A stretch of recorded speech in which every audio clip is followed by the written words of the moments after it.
The Viltrumite Empire conquered thousands of worlds before you were born, and tonight, while you rest, you're finally going to understand exactly how they did it. Invincible is an animated superhero series streaming on Amazon Prime Video. It is based on the comic book series created by Robert Kirkman, the same writer behind The Walking Dead. The comics ran from 2003 to 2018, and they have become one of the most beloved independent superhero stories ever published. The animated series began in 2021 and has steadily built an enormous audience, largely because it takes the superhero genre seriously in ways that few other productions dare to attempt. It does not shy away from consequences. Characters get hurt. Badly. And the emotional weight of those injuries carries forward into subsequent episodes and seasons, which is something that feels genuinely rare in a genre often defined by its heroes walking away from impossible situations completely unscathed. The central character is Mark Grayson, a teenager who discovers he has inherited extraordinary powers from his father. His father goes by the name Nolan Grayson on Earth, but in the broader universe, he is known as Omni-Man. Nolan is a Viltrumite, a member of a civilization of incredibly powerful beings who have built a vast interstellar empire through conquest and subjugation. On Earth, Nolan presents himself as a hero, a protector, someone who genuinely cares about humanity. And for a long time, he does care. But his mission, the mission given to him by his empire, was always something far darker. The collision between who Nolan actually is and what he was sent to Earth to do forms one of the emotional cores of the entire series. Mark takes the name Invincible as his superhero identity, which carries a lovely layer of irony throughout the story because he is very much vincible. He gets hurt constantly. He recovers, because Viltrumite biology is extraordinary, but the process is never painless or easy. One of the things that makes Invincible stand out as a superhero story is precisely this willingness to show the cost of violence in a way that feels honest. When Mark fights someone genuinely dangerous, you feel afraid for him in a way you rarely feel afraid for more traditional superhero protagonists. The Viltrumites themselves are one of the most fascinating elements of the entire Invincible universe. As a civilization, they believe that everything in existence belongs to them. This philosophy traces back to their founder, a figure named Argol, and has been passed down through generations, instilled deeply into every Viltrumite born into the Empire. The belief system is not simply arrogance, though it is certainly that too. It is a comprehensive worldview, almost a religion, that justifies every act of conquest and domination as a natural expression of Viltrumite destiny.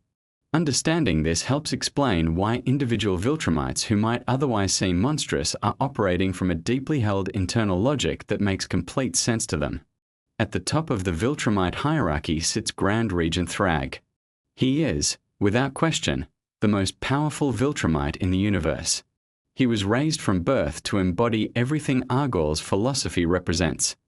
He is not biologically descended from Argol, but his relationship to that legacy is arguably more intense than any blood connection could be. He carries Argol's skull as a possession, as something precious and sacred, and speaks to it as though seeking guidance or affirmation. It is one of those character details that tells you everything you need to know about who Thrag is without anyone having to explain it to you directly. He has built his entire identity around being the perfect instrument of Argol's vision. His loyalty is absolute. His brutality is almost incomprehensible. And yet the series is careful never to make him simply a monster. He has a coherent internal world, which is somehow even more unsettling. Opposing the Viltrumite Empire is the Coalition of Planets, a gathering of civilizations who have come together to resist Viltrumite domination. The coalition is led by a figure named Thetis, who turns out to be a Viltrumite himself, one who broke away from the Empire after killing Argol. His history with Thrag is therefore deeply personal. Thrag wants revenge for Argol's death. Thetis wants to dismantle the empire he once served. Their conflict is the kind of antagonism built from shared history and opposing convictions, which tends to produce the most compelling rivalries in storytelling. The Viltrumite War is the large-scale conflict that emerges from this tension. It spans an enormous portion of the known universe, drawing in planets, species, and individuals from across the coalition. The war is not a simple good versus evil confrontation. The coalition has overwhelming numbers in terms of participating worlds, but the Viltrumites are so individually powerful that raw numbers alone cannot overcome them. This forces the coalition to think strategically rather than simply throwing forces at the problem. The realization that emerges from this strategic necessity is that killing Thrag might be more valuable than winning any individual battle. If Thrag falls, the theory goes, the Viltrumites will scatter, and then each one can be confronted individually. Facing a single Viltrumite is still an extraordinary challenge, but it is a manageable one. Facing them as a unified force under Thrag is something else entirely. Among the characters fighting alongside the coalition, a few deserve special attention. Alan the alien is a fan favorite, a remarkably resilient character with a unique biological quirk that makes him more powerful each time he nearly dies.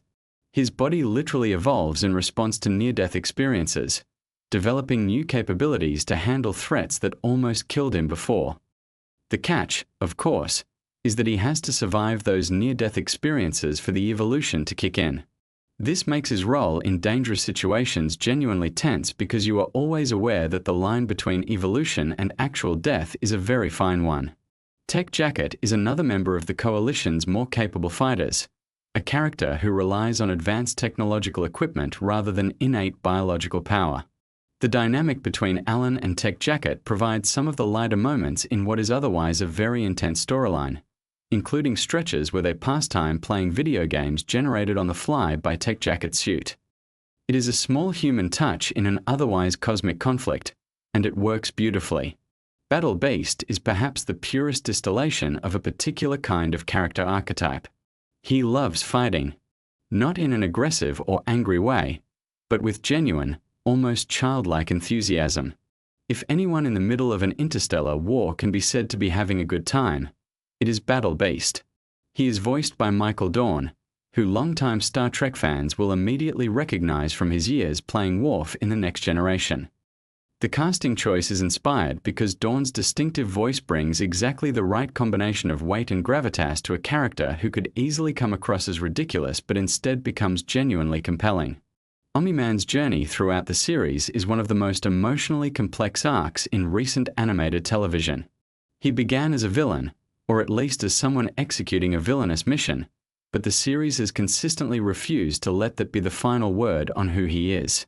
His relationship with Earth, with Mark's mother Debbie, with Mark himself, has genuinely changed him. He is not simply a former villain performing redemption for narrative convenience. His change feels earned, rooted in years of genuine connection and love that could not ultimately coexist with what his empire wanted from him. When he fights alongside Mark rather than against him, it carries enormous emotional weight because of everything we know about the distance they had to travel to arrive at that point. His relationship with Oliver is another dimension of this. Oliver is Nolan's son from a relationship he had on a planet called Thraxa. Oliver is half Viltrumite, half Thraxan, and he is physically aging at an accelerated rate compared to humans, which creates its own complicated emotional reality. When he was born, Nolan made a comment that suggested Oliver and his Thraxan mother were a mistake, something Oliver clearly heard and internalized. So when Nolan and Oliver are thrown together while Mark is recovering from his injuries sustained in a brutal fight with Conquest, there is real unresolved pain between them. What unfolds over the weeks of Mark's recovery is a slow, careful process of two people working through resentment and hurt towards something that might eventually resemble a real relationship. The series handles this patiently and honestly. Conquest deserves a moment here. He is one of the most formidable opponents Mark faces. He is a Viltrumite of extreme intensity, someone whose dedication to the Empire borders on fanatical. He is not thoughtful or conflicted. He commits absolutely to what he believes. And yet even he, in retrospect, invites a certain amount of complicated consideration. Omni-Man insists on giving him a proper Viltrumite burial, which tells you something important. Even among enemies, Omni-Man can recognize and respect genuine conviction. The question the series subtly poses is whether Conquest, under different leadership and a different moral framework, could have been something other than what the Empire made him. It is not an easy question, and the series does not pretend it is. Mark kills Conquest in their fight, though because he was unconscious during parts of it and disoriented afterward, he is not immediately certain of this. When he recovers enough to move around and discovers grave markers near their camp, he initially fears the worst, that Omni-Man and Oliver have died while he was unconscious. The relief of discovering the grave belongs to Conquest rather than to his family is quickly complicated by the full weight of realizing that he himself killed someone, even someone as genuinely dangerous as Conquest. The series never lets Mark off the hook emotionally for the violence he engages in, and that consistency is part of what makes his character so worth following. The Viltrum home planet looms large as the conflict progresses. The Coalition's goal of reaching it and confronting Thrag there represents the culmination of the war's central strategic ambition. Getting there is one challenge. What happens when they arrive is another entirely. The Viltrumites at home, on their own world, with Thrag at the center of their defenses, represent a near impossible confrontation for even the strongest members of the Coalition. But impossible confrontations are rather the point of this entire story. The Scourge virus is an element worth understanding because it represents one of the Coalition's most significant strategic cards. It is a biological weapon capable of harming Viltrumites, who are otherwise almost impossible to damage. The version the Coalition possesses has been studied and refined, but there is also a more powerful variation that Omni-Man carries the knowledge of. He considers that more powerful version a measure of last resort, something too dangerous and too consequential to deploy casually. The existence of this kind of weapon within a war story raises familiar and important questions about the ethics of extreme measures in desperate situations. The series does not ignore those questions. The Flaxen Dimension is where Robot and Monster Girl find themselves during this period, though the series has not spent a great deal of time on their storyline within the Viltrumite War arc. Time moves very differently in the Flaxen Dimension compared to the regular universe, which means that even if relatively little time passes on the outside, they experience something far more extended on the inside. Their story there is described as a grand adventure of its own, almost a separate epic contained within the larger narrative of the show. The expectation is that their full storyline will be explored more completely in a future season, though the series acknowledges their situation so viewers do not simply forget about them. One of the more striking structural choices the series makes during the Viltrumite War is the use of extended time passing.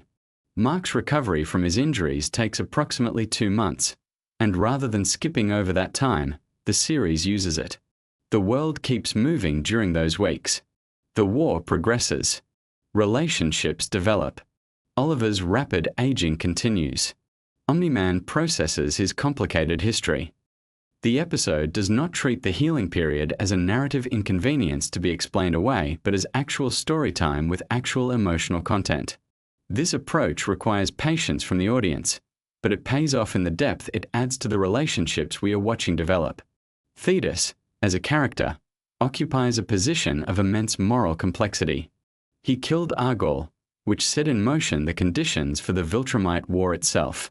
He leads a coalition of worlds that are fighting for their survival against an empire of nearly unstoppable warriors. He is making constant calculated decisions about risk and strategy and sacrifice. And he is a Viltrumite doing all of this, which means he is fighting against his own species, his own civilization, his own origin. The series respects this complexity without resolving it too easily or too neatly. The animation in Invincible is deliberately crafted to match the tonal ambitions of the story it is telling. It is stylized but not whimsical. The action sequences are brutal when they need to be. The quieter character moments are drawn and paced in ways that allow the emotion to land. The color palette shifts depending on where the story is taking place, with the vast cosmic settings of the Viltrumite War having a different visual texture than the earthbound scenes or the intimate camp sequences where Omni-Man and Oliver learn to exist near each other. The voice cast of Invincible is extraordinary. Stephen Yeun voices Mark, bringing a quality of earnest vulnerability to a character who could easily become either insufferably heroic or tiresomely angsty. J.K. Simmons voices Omni-Man, and his performance is one of the great achievements of the series. He delivers warmth and menace in the same breath in a way that feels genuinely difficult and genuinely accomplished. Sandra Oh voices Debbie, Mark's mother, whose journey through the revelations about her husband and her world is its own quietly devastating narrative thread. What makes Invincible last, what makes it the kind of story people want to revisit and understand more deeply, is that it takes its characters seriously. It does not use them as vehicles for action set pieces or plot mechanics. Every confrontation, every moment of violence or loss or reconciliation, is rooted in who these people are and what they have been through. The Viltrumite War is enormous in scale, spanning multiple planets and months of in-universe time, but it never loses sight of the specific human and Viltrumite and alien experience at its center. Thrag's relationship with Argor's legacy, Mark's complicated inheritance of his father's power and guilt, Oliver's search for identity in an impossible situation, Alan's stubborn refusal to simply die, Thetis's long game of resistance against an empire he helped build. All of these individual threads are woven together into something that feels genuinely epic without ever losing its intimacy. The comics that the series is based on concluded in 2018, which means the full arc of where these characters end up already exists, waiting for readers willing to seek it out. The animated series is making its own choices about pacing and presentation, emphasizing different aspects of the story and adapting the source material with intelligence and care. But the bones of the story, the core emotional and philosophical questions it is asking, remain consistent across both forms. What does it mean to inherit a legacy you did not choose? What is the cost of violence, even violence in service of good? Can people who have done terrible things, whether through belief or obedience or simple power, become something different? Is reform possible at a civilizational scale, not just an individual one? These are not easy questions, and Invincible does not pretend they have easy answers. But it keeps asking them, episode after episode, with a consistency and sincerity that is genuinely admirable. The world of Invincible keeps expanding. New characters, new planets, new conflicts that layer themselves onto everything that has come before. But at its center, it remains the story of a young man trying to be good in a universe that is very complicated and frequently unkind. And his father, trying to become better than what he was made to be. And the vast community of beings across the universe, all doing the same kind of struggling, all trying to find a way forward. So as you drift closer to sleep, let these characters rest in your mind. Mark with his beard growing out over 2 months of slow healing. Oliver watching over him, resentment softening into something more tender. Omni-Man building a grave for a man he once fought alongside and against. Battle beast somewhere in the cosmos, completely thrilled about everything. Alan evolving, always barely surviving, always becoming something slightly more capable of facing what comes next. And Thrag, sitting high above the battle, speaking to a skull, certain of his destiny, unaware that certainty is rarely the protection people believe it to be. Sleep well. The universe of Invincible will still be there when you wake up. What if I told you that one of the most underrated things about a superhero show could actually help you fall asleep faster? Stay with me here, because I know that sounds completely bizarre, but by the end of this video, you are going to understand exactly why Invincible Season 3 might just be the most accidentally perfect sleep companion you never knew you needed. And yes, we are going to go deep on some genuinely fascinating facts about this show that most fans have completely overlooked. So grab your pillow, get comfortable, and let us dive into something a little different tonight. Invincible has been one of the most talked about animated shows on Amazon Prime Video for the past few years now, and Season 3 took everything up several notches. But here is the thing that most people miss when they are watching it in the middle of the day, stressed out, fully caffeinated and paying attention to every single brutal fight scene. The show has layers. Deep, slow-burning, emotionally complex layers that actually work really well as background audio or as a wind-down watch if you approach it the right way. And tonight, we are going to explore some of the most interesting facts, story details, and production elements from Season 3 that make it genuinely fascinating, whether you are wide awake or slowly drifting off into sleep. Let us start with something that a lot of people do not fully appreciate about Invincible as a whole, and that is just how methodically the world building has been constructed. Season 3 did not just happen. The creative team behind this show spent an enormous amount of time building towards specific payoffs that were seeded way back in Season 1. When you are watching Season 3 and things feel like they are finally clicking into place, that is not an accident. That is intentional, layered storytelling that rewards patience. And there is something genuinely soothing about knowing that when you revisit this season, every small detail you might have missed is going to reveal itself to you like a puzzle piece finding its spot.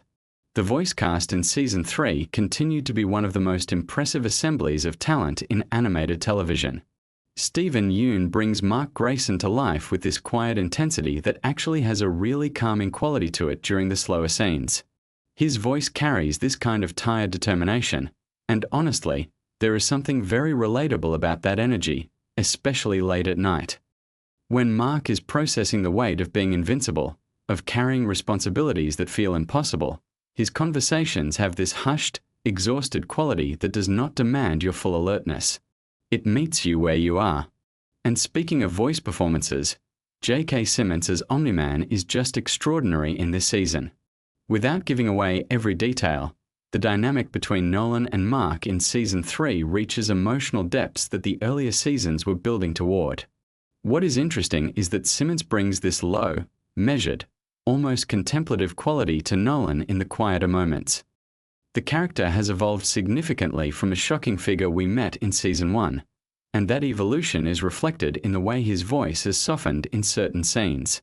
There is a gravity to his presence that, in the right setting, feels almost like hearing a very complicated bedtime story being told by someone who has lived through extraordinary things.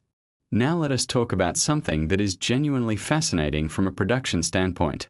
The animation style in Season 3 made some deliberate choices that set it apart from other animated shows in its genre. The color palette in certain sequences was adjusted to be more muted and atmospheric, particularly during scenes that deal with grief, memory, or quiet moments between characters. This was not just an aesthetic decision. It was a narrative one. When the visuals slow down and the colors become more subdued, the show is communicating something to you emotionally, and that communication happens even when you are not fully focused on the screen. There is a certain rhythm to how Invincible tells its story that becomes almost meditative when you know what to listen for.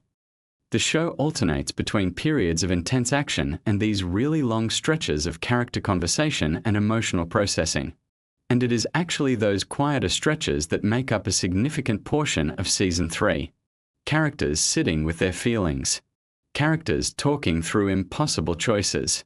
Characters being human, or whatever version of human they can manage to be, given everything they have experienced. Those stretches are genuinely calming to listen to. One of the most interesting facts about Season 3 is how it handled the theme of identity under pressure. Mark Grayson spends a huge portion of this season wrestling with who he is supposed to be versus who he actually wants to be. And that is a theme that resonates on a really deep level because most of us have felt some version of that tension in our own lives. We have all felt the weight of expectations that do not quite fit who we are. Listening to Mark navigate that, even half asleep, can feel surprisingly therapeutic. The show is essentially walking you through a very long, very dramatic therapy session with a superhero. The writing team for Season 3 drew heavily from the source material, Robert Kirkman's comic book series, but they also made some really thoughtful adaptations that changed certain storylines to work better for television. One of the interesting choices they made was to slow down some of the more emotionally significant moments and give them more room to breathe than the comics did. In a comic, you might get a few panels for a conversation that matters.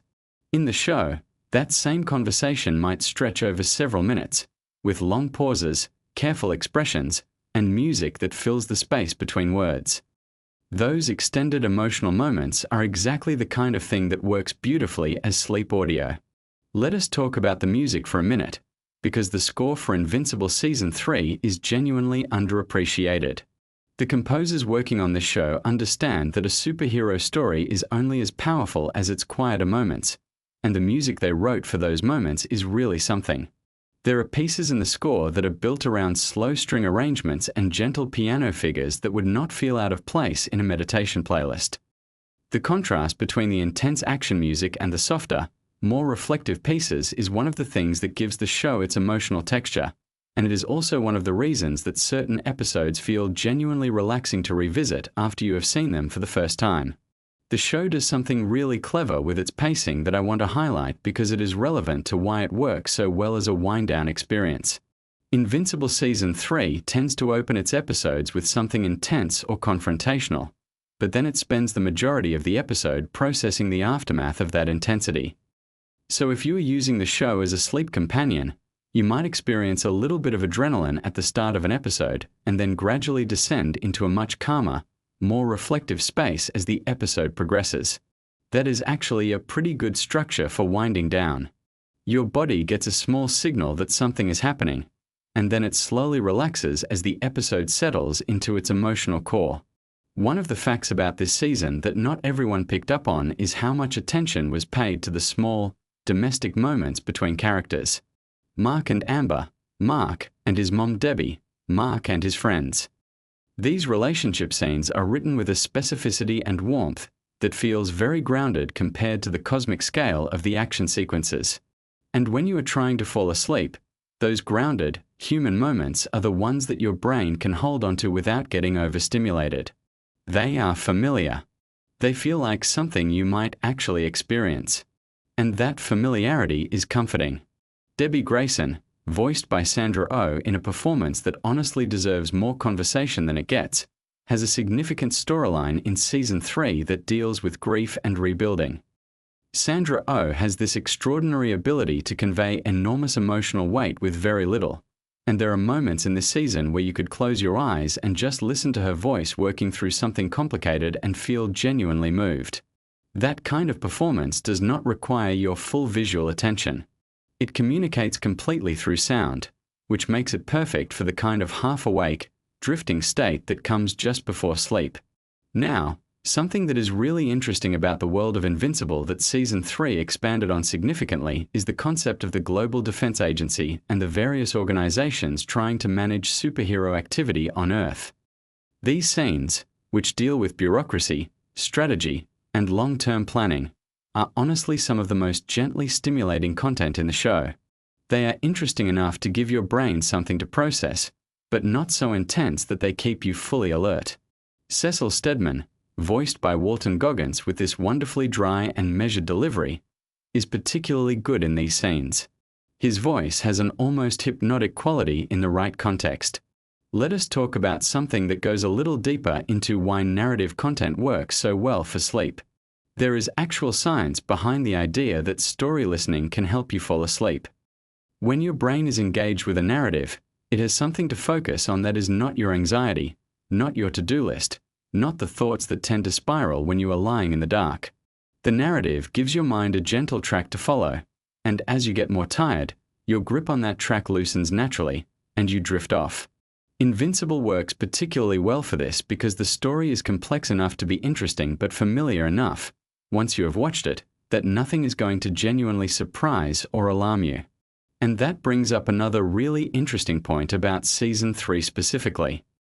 If you are using it as sleep content, there is a real advantage to having already watched it once. Because then you know where the intense moments are, you know the emotional beats, and you can relax into the story rather than feeling any tension about what might happen next. The familiarity acts like a comfort blanket. You are not watching to find out what happens. You are watching to spend time in a world you already know. The character of Adam Eve had some really beautiful moments in Season 3 that are worth highlighting, both because they are genuinely great storytelling and because they have this quality of calm introspection that serves the sleep-watching experience well. Adam Eve has always been one of the most thoughtfully written characters in the show, and the writers in Season 3 continued to give her storylines that deal with purpose, self-worth, and what it means to use your gifts responsibly. These are big themes handled with a quiet seriousness that does not demand heightened attention. You can absorb them passively and still feel like you got something meaningful out of them. One thing that surprised a lot of viewers about Season 3 was how much humor it managed to incorporate without undermining its more serious emotional content. The show has always had this darkly comedic streak running through it, but Season 3 found a slightly gentler version of that humor in certain scenes. There are moments that are just genuinely warm and funny, moments between friends or family that feel light and easy and remind you that even in a show about existential threats and impossible violence, there is room for people to just be people. Those moments of levity are really important for the sleep-watching experience because they release tension without creating more of it. The relationship between Mark and his brother Oliver is something that Season 3 developed in really interesting ways. Oliver, who is half alien and aging at a different rate than a normal human, is at an interesting stage in his development during the season. Watching an older sibling figure out how to guide a younger one through a complicated world is one of those universal human experiences, even when both siblings can fly and one of them is aging at an accelerated rate.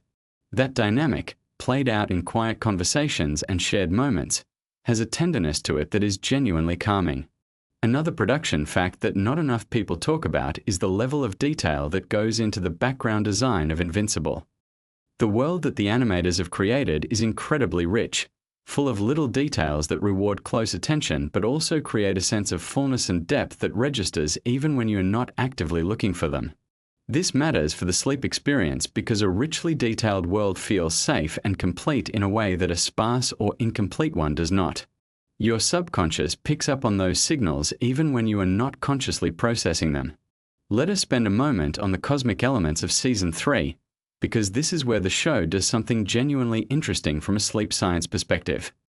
The sequences that deal with the larger universe, with alien civilizations, space travel, and the vast scale of cosmic conflict, have this interesting quality of making human concerns feel very small. And there is actually something quite relaxing about that perspective shift. When the show pulls back to the scale of galaxies and civilizations, your own worries start to feel proportionally tiny. It is a kind of accidental mindfulness, this reminder that the universe is enormous and most of our daily stresses are infinitesimally small by comparison. The Viltrumite mythology that Season 3 explored in greater depth is also fascinating from a pure storytelling perspective.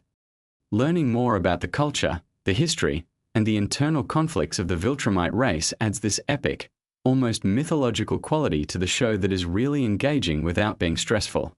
It is the kind of lore that you can sink into, like the appendices of a fantasy novel, and just let your mind wander through it without needing to hold on to every detail. Now, there is something I want to address directly, which is the violence question. Invincible is known for being quite graphic in its depictions of violence, and that is definitely something to be aware of if you are planning to use any version of this show as sleep content. Season 3 does have some intense action sequences. However, and this is really important, those sequences are actually not as frequent as the show's reputation might suggest. The show earns its brutal moments precisely because they are surrounded by long stretches of much quieter content. And if you know the episode structure, you can generally anticipate when those moments are coming and adjust accordingly. The fact that the show takes consequences seriously is actually one of the things that makes its quieter moments so effective. When characters are dealing with the aftermath of something terrible, when they are sitting with grief or confusion or guilt, those scenes have real weight because the show has done the work of making the events that cause those feelings feel genuinely significant. That emotional seriousness translates into a kind of gravitas in the dialogue that is really conducive to a calm, reflective headspace. Let us talk about some of the thematic content in Season 3 that is particularly relevant to a sleep and rest context. The season deals significantly with exhaustion. Not just physical exhaustion, though there is plenty of it given that Mark is constantly fighting, but emotional and existential exhaustion. The weight of carrying the world on your shoulders. The toll of constantly being needed. The difficulty of finding rest when there is always something else to handle. These themes are ones that a lot of people watching late at night can connect with deeply, because that is exactly how modern life feels for a lot of us. And there is something validating about watching a character as powerful as Mark Grayson struggle with the same fundamental human need to just stop for a moment. The show also deals with the theme of trust in really interesting ways during Season 3. Characters are constantly navigating who they can rely on, who has betrayed them, and how to rebuild relationships after significant damage has been done. These trust narratives unfold slowly and carefully, in long conversations and quiet moments of decision-making, and they have this patient quality that rewards passive listening. You do not need to be fully alert to follow the emotional logic of these scenes. It is intuitive and human in a way that bypasses the need for active cognitive engagement. One of the most genuinely interesting facts about the production of Season 3 is how the creative team approached the challenge of escalating stakes without losing the emotional intimacy that made the earlier seasons so compelling. A lot of shows struggle with this as they progress. The bigger the threats get, the harder it is to make the audience care about the individual characters at the center of the story. Invincible Season 3 managed to avoid this trap by consistently returning to the small, personal scale even in the middle of enormous cosmic conflict. That grounding in the personal is exactly what gives the show its warmth, and warmth is one of the most important qualities in any content you're using to help yourself sleep. Something that the animation team did really beautifully in Season 3 was their handling of light. The lighting in this show is more sophisticated than most animated series, and the choices they made about how to light different types of scenes are worth noting. Scenes that take place at night, indoors, or in reflective, emotional contexts tend to be lit with warm, amber tones that are genuinely visually comfortable to look at. If you are watching in a darkened room while trying to wind down, those lighting choices work with your body's natural relaxation response rather than against it. The show also did something interesting with silence in Season 3. There are moments where the score drops out completely and you are left with just ambient sound and voices. In a genre that often fills every moment with music, that choice to let silence do some of the work is both artistically confident and genuinely calming for the listener. Those quiet moments land differently when there is real silence around them. From a character psychology perspective, one of the most interesting threads in Season 3 is the continued exploration of how early trauma shapes behavior in ways that persist long after the traumatic event. Multiple characters in this season are dealing with things that happened to them years ago, things that have never quite healed, that keep affecting their decisions and relationships. The show treats these psychological realities with a seriousness and nuance that is fairly rare in superhero storytelling, and that depth makes the character work feel genuinely meaningful rather than just plot mechanics. Cecil Stedman's role in Season 3 expanded in ways that were genuinely surprising and which revealed new dimensions of his character that had been hinted at but never fully explored. Without getting into specific spoilers, the show gave Cecil some moments of genuine vulnerability that made him considerably more sympathetic than he had been in previous seasons. Watching a character you thought you had figured out reveal unexpected depth is one of the small pleasures of long-form storytelling, and experiencing it in a relaxed, sleepy state can actually make it hit harder emotionally. Let us also appreciate for a moment how Season 3 handled its ensemble cast. One of the challenges of a show with as many characters as Invincible is making sure that secondary characters feel like real people rather than just plot devices. Season 3 did a particularly good job of giving characters who might have been background figures in earlier seasons their own specific voices and emotional realities. The world feels populated with actual people, which is one of the things that makes it so easy to sink into. The relationship between Mark and his father Nolan continued to be one of the most emotionally complex and carefully written relationships in the show. What is interesting about how this relationship is developed in Season 3 is the way it mirrors a kind of universal process of coming to understand a parent as a flawed and complicated human being rather than the simplified figure they were in childhood. That process, of reconciling love with disappointment, of holding complexity without resolving it neatly, is something that has enormous emotional resonance. And in the quiet moments where that reconciliation is happening between the characters, there is a depth of feeling that works its way into you even when you are half asleep. Now I want to circle back to something I mentioned earlier about the science of story listening for sleep, because I think it deserves a bit more attention. Research into bedtime story listening and audio-based relaxation has consistently found that narrative content, particularly familiar narrative content with a calm and measured pace, is effective at reducing anxiety and promoting the kind of mental quieting that precedes sleep. The reason is partly to do with the brain's response to story structure. When your brain is following a narrative, it is engaged in a way that is active but not alarming. It is processing information, making predictions, feeling things, but none of it requires the fight or flight response that keeps you awake. Invincible Season 3 hits a lot of the markers for effective sleep narrative content in its quieter stretches. Familiar characters whose voices you recognize. Emotional stakes that are real but not personally threatening. A world that is fully realized and therefore safe to inhabit mentally. Music that complements rather than overwhelms. Pacing that slows and deepens as episodes progress. These are not accidents of storytelling. They are the results of craft, and they happen to align beautifully with what the brain needs to move towards sleep. One last production detail that I want to share because I find it genuinely wonderful is the fact that the voice recording sessions for Invincible are apparently done with a real attention to the emotional texture of each scene rather than just technical delivery. The performances you hear are not just competent voice acting. They are genuine emotional performances that happen to be animated. And that comes through in the quality of the sound. You can hear it in the breathing, in the pauses, in the way a voice shifts when a character is holding something back. That level of authenticity in vocal performance is part of what makes the show so good to listen to even without watching. As we wind down this video, I want to leave you with a thought about why something like Invincible Season 3 works as a sleep companion when you would not necessarily expect it to. The answer, I think, is that really good storytelling has always been tied to rest. Humans told each other stories at night, around fires, before sleep, as a way of processing the day, making meaning, and easing the transition into the vulnerability of unconsciousness. The stories did not have to be gentle or simple. They had to be good.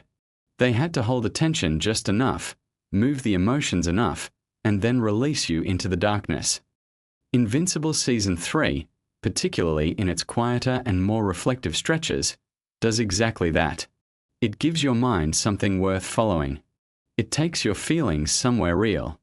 And then, gradually, as the episode settles into its slower rhythms and the characters sit with their complicated feelings in animated rooms lit with warm amber light, it lets you go.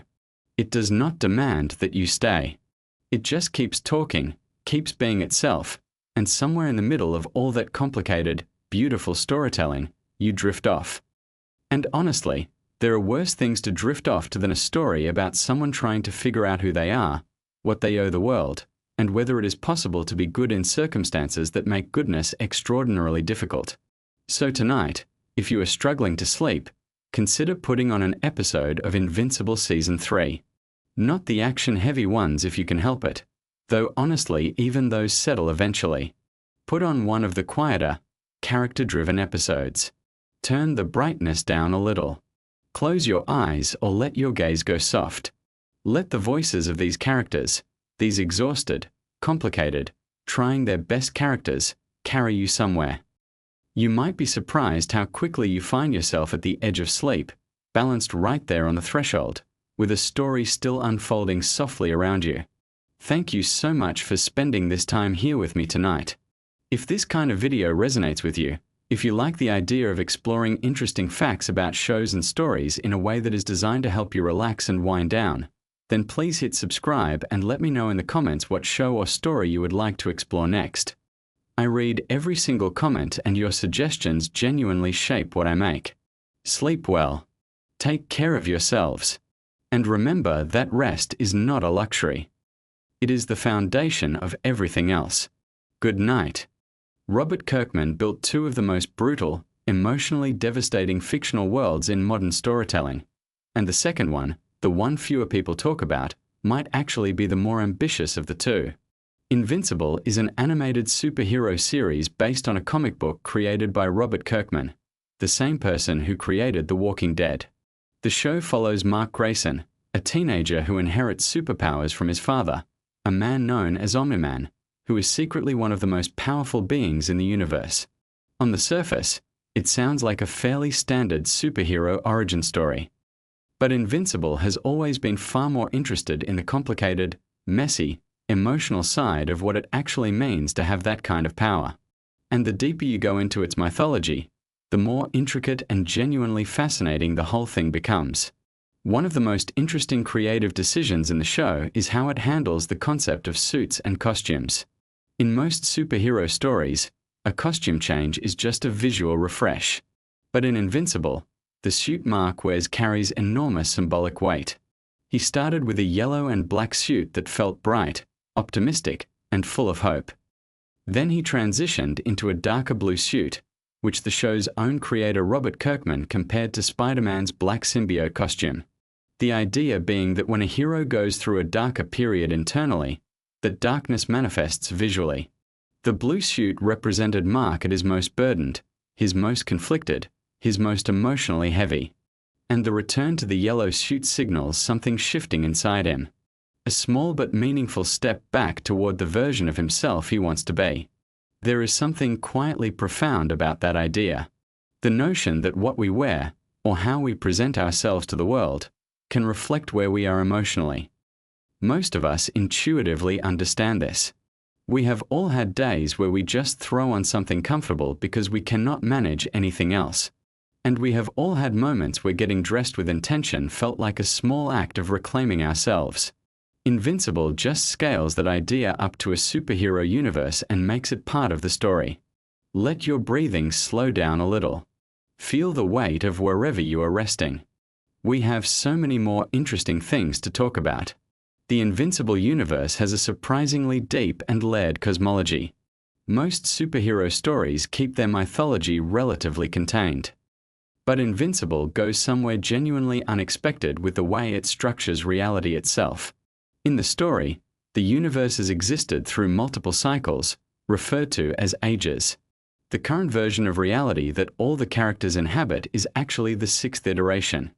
There were 5 previous versions of existence before this one, each with their own beings, their own civilizations, their own wars. The oldest creatures from the very first age are described as almost incomprehensibly powerful. The kind of beings that even the most seasoned supernatural characters in the story do not want to deal with. They are the equivalent of cosmic horror, things that exist so far outside the normal frame of reference that they defy easy categorization. Then there are beings from a second age, and the remnants of those ancient entities still exist in the current world, scattered throughout the universe like geological layers of time that never quite fully disappeared. There is a group called the Vile, from the 4th Age, who once ruled both the surface world and the underworld simultaneously. They were immortal, they were dominant, and the only reason humanity exists at all is because they were eventually fought down into submission by beings that came after them. Which leads to one of the more quietly remarkable ideas in Invincible's mythology. The demons, the infernal beings, the creatures that most stories would present as purely evil, are actually the ones who created the conditions under which human life became possible. They are, in a very strange and counterintuitive way, the reason the world exists as it does. That kind of moral inversion is something Invincible does constantly. It takes the things you expect to be straightforward and reveals that the reality is far more complicated. Good and bad are rarely where you think they are. Power does not equal virtue. And the history of any civilization, even a fictional one built across 6 ages of reality, is always messier and more ambiguous than the clean narrative versions we tell ourselves. Let that thought settle. 6 versions of reality, each one ending, each one giving way to something new. And here we are in the 6th, with all the echoes of everything that came before still present in the world, still affecting everything, even when nobody realizes it. The show also has a wonderfully unusual approach to its version of the underworld. Rather than treating hell as a separate dimension or a spiritual plane that exists outside the physical universe, Invincible locates it literally beneath the surface of the earth. Extremely deep, but geographically connected to the world above. This means that in theory, a being with enough power could simply fly downward through the planet and eventually arrive there. It would take an extraordinarily long time, and it would not be a comfortable journey, but the point is that it is physically possible. There is no mystical barrier, no dimensional gateway required. Just depth. There is something oddly grounding about that. Most mythology treats the afterlife as categorically separate from the physical world. Invincible makes it adjacent, almost neighborly. The underworld is not somewhere else. It is just very, very far down. And the beings who live there are not supernatural in the sense of being outside nature. They are part of the same natural order, just operating at a different level of it. This version of the underworld is called the Underrealm in the story, and it has its own politics, its own civil conflicts, its own history stretching back through those multiple ages of reality.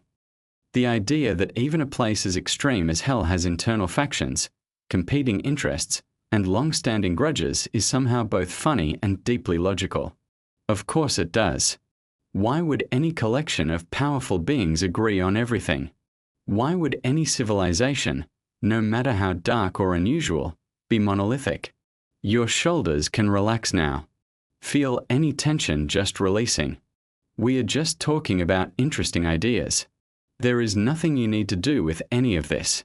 Just let it float through.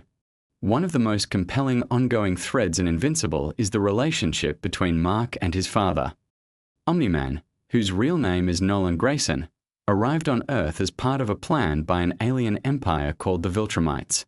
The Viltrumites are a warrior race whose civilization is built around the idea that strength is the ultimate virtue. They have expanded their empire by sending powerful agents to various planets, having those agents blend into the local population, and eventually softening the planet up for conquest. Omni-Man was one of those agents.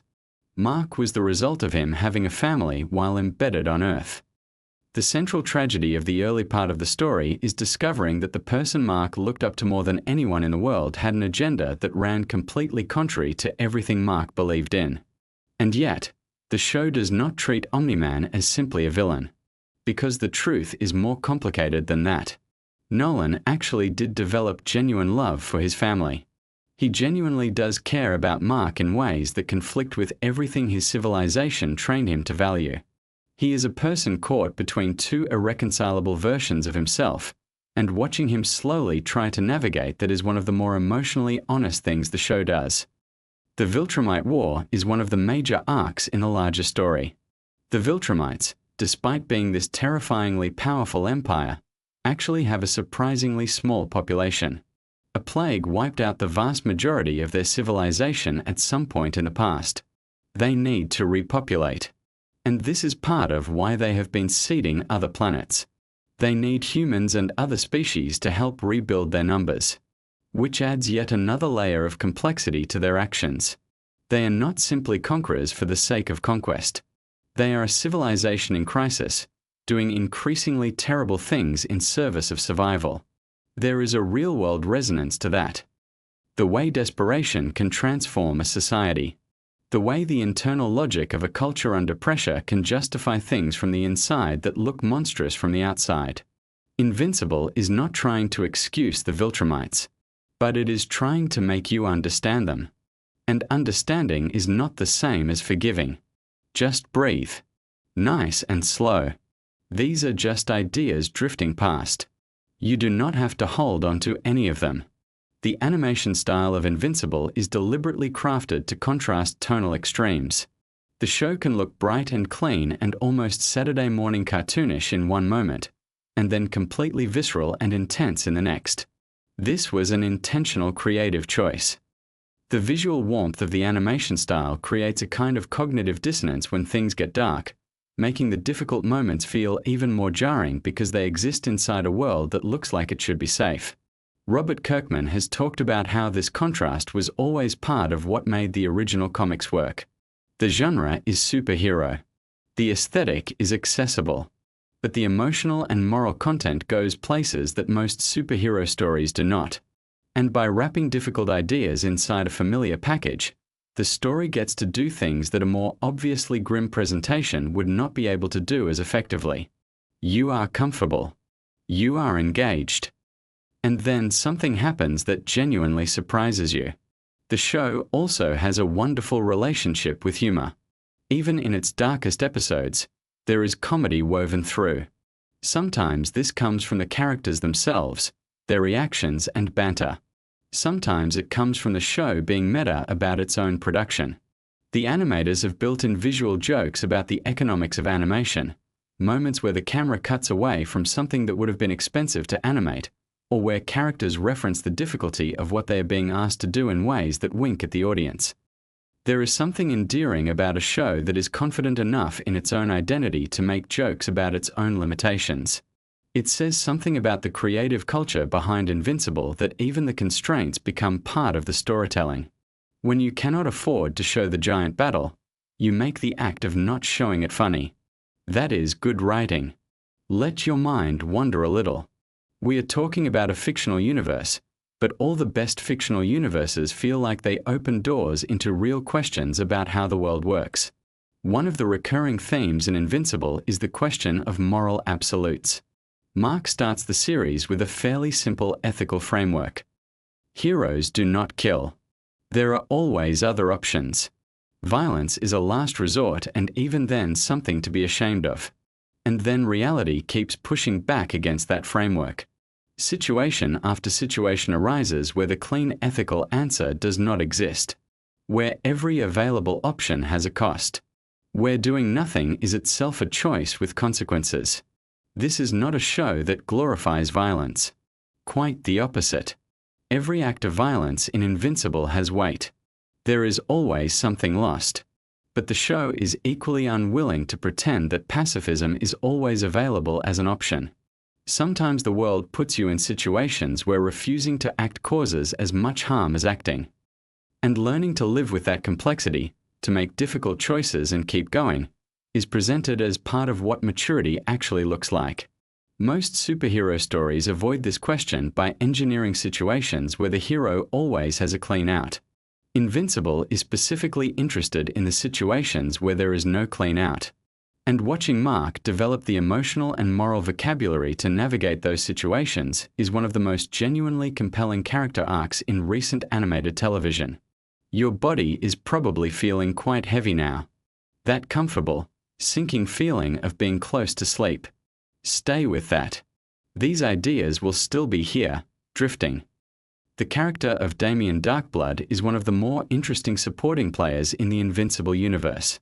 He is a demon detective, and his entire existence is built around contradiction.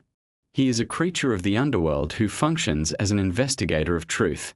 He has a past that includes betrayal and redemption, and he serves as a kind of spiritual mirror for Mark in certain storylines, reflecting back the idea that complicated histories do not disqualify anyone from doing meaningful work in the present.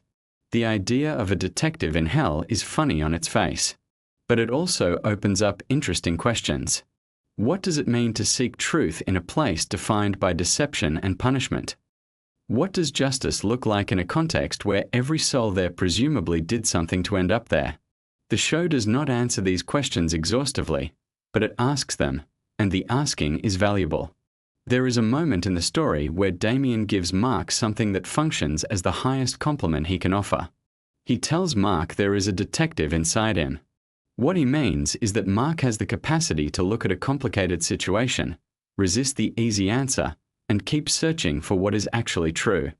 In the context of Mark's moral journey, that is a profound thing to be told.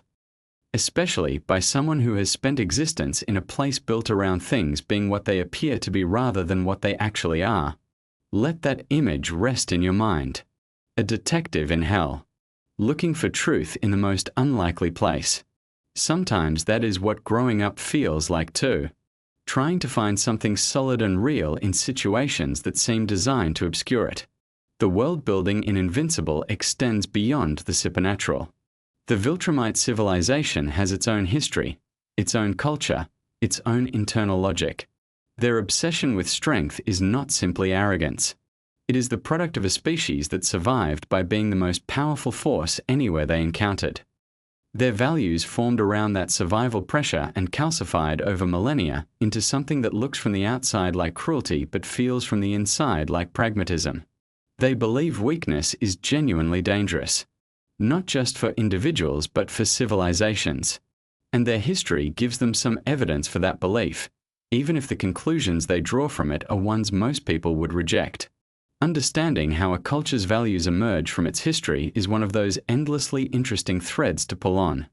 Every value system makes sense from inside itself. The question is always what assumptions are built into the foundation, what experiences shape those assumptions, and whether those assumptions still apply in the world as it currently exists. Invincible uses the Viltrumites to make that question tangible and dramatic. Your breathing is slow and even. There is no rush. The story will still be there whenever you want to return to it.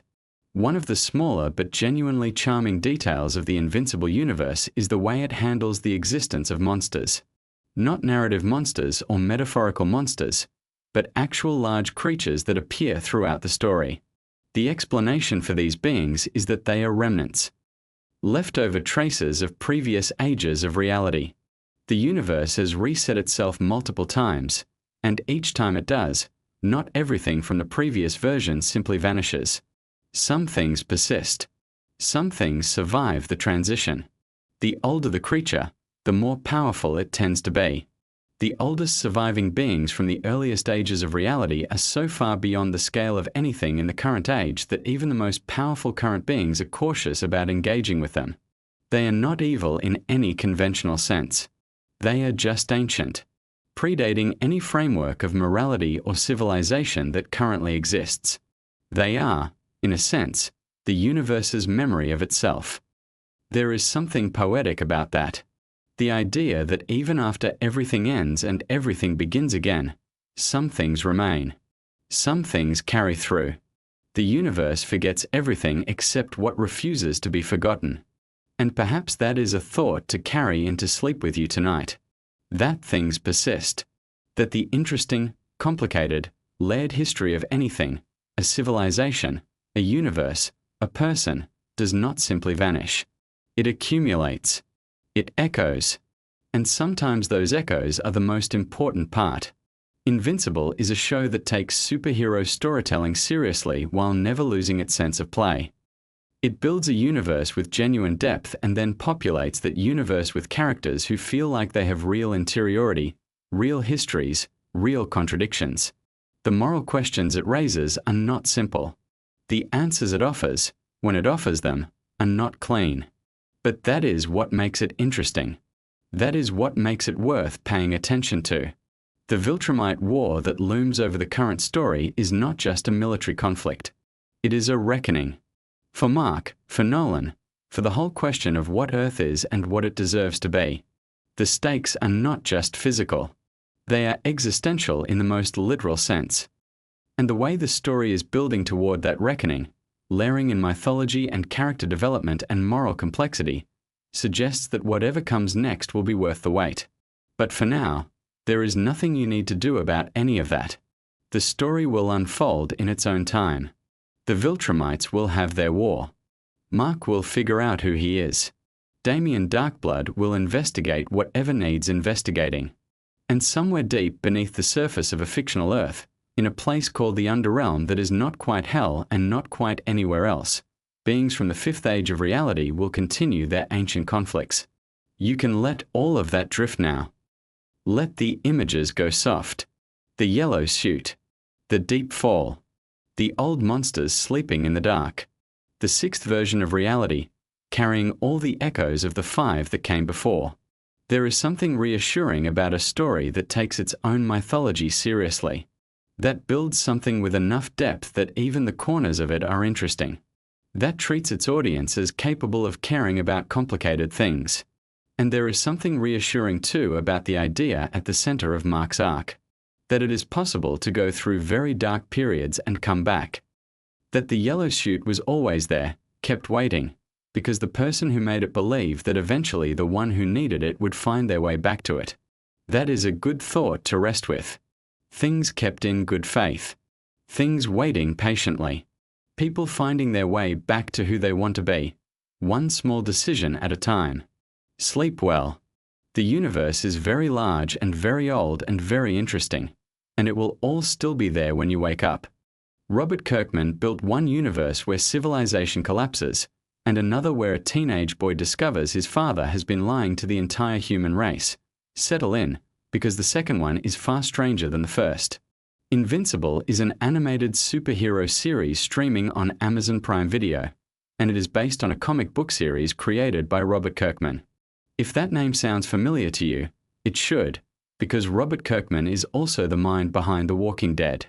He has a real gift for taking familiar genre concepts and twisting them in unexpected directions, adding moral complexity and emotional weight that you just do not find in more traditional superhero stories.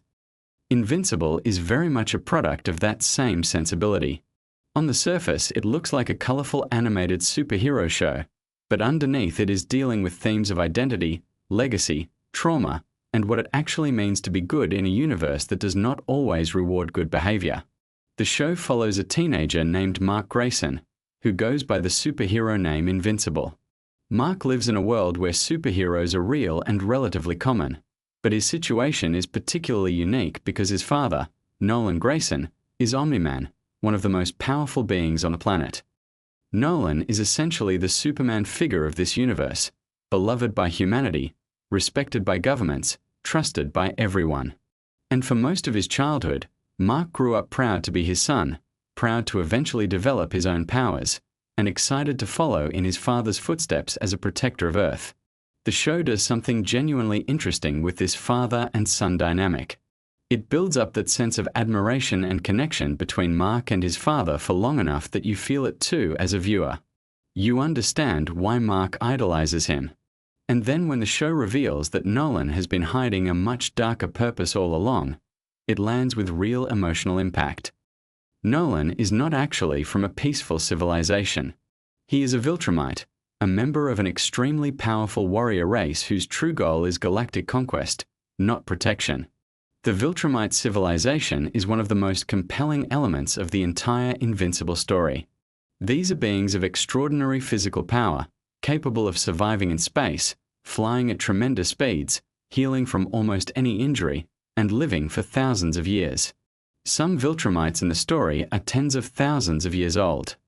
One character named Argol is noted to have been around 12,000 years before the events of the story, and he would have lived considerably longer if circumstances had not cut his life short. For Viltrumites, a human lifetime is barely a blip on the timeline. 1,000 years is something they can wait through with patience, treating it as a minor inconvenience rather than an eternity. This longevity is part of what makes the Viltrumite threat so difficult to deal with. They are not in a rush. They can afford to play long games, to plan across centuries, to let things develop slowly in their favor. And this is central to one of the most significant storylines in the show, which involves something called the Great Resurgence. The Great Resurgence is essentially a grand plan for cultural and biological survival.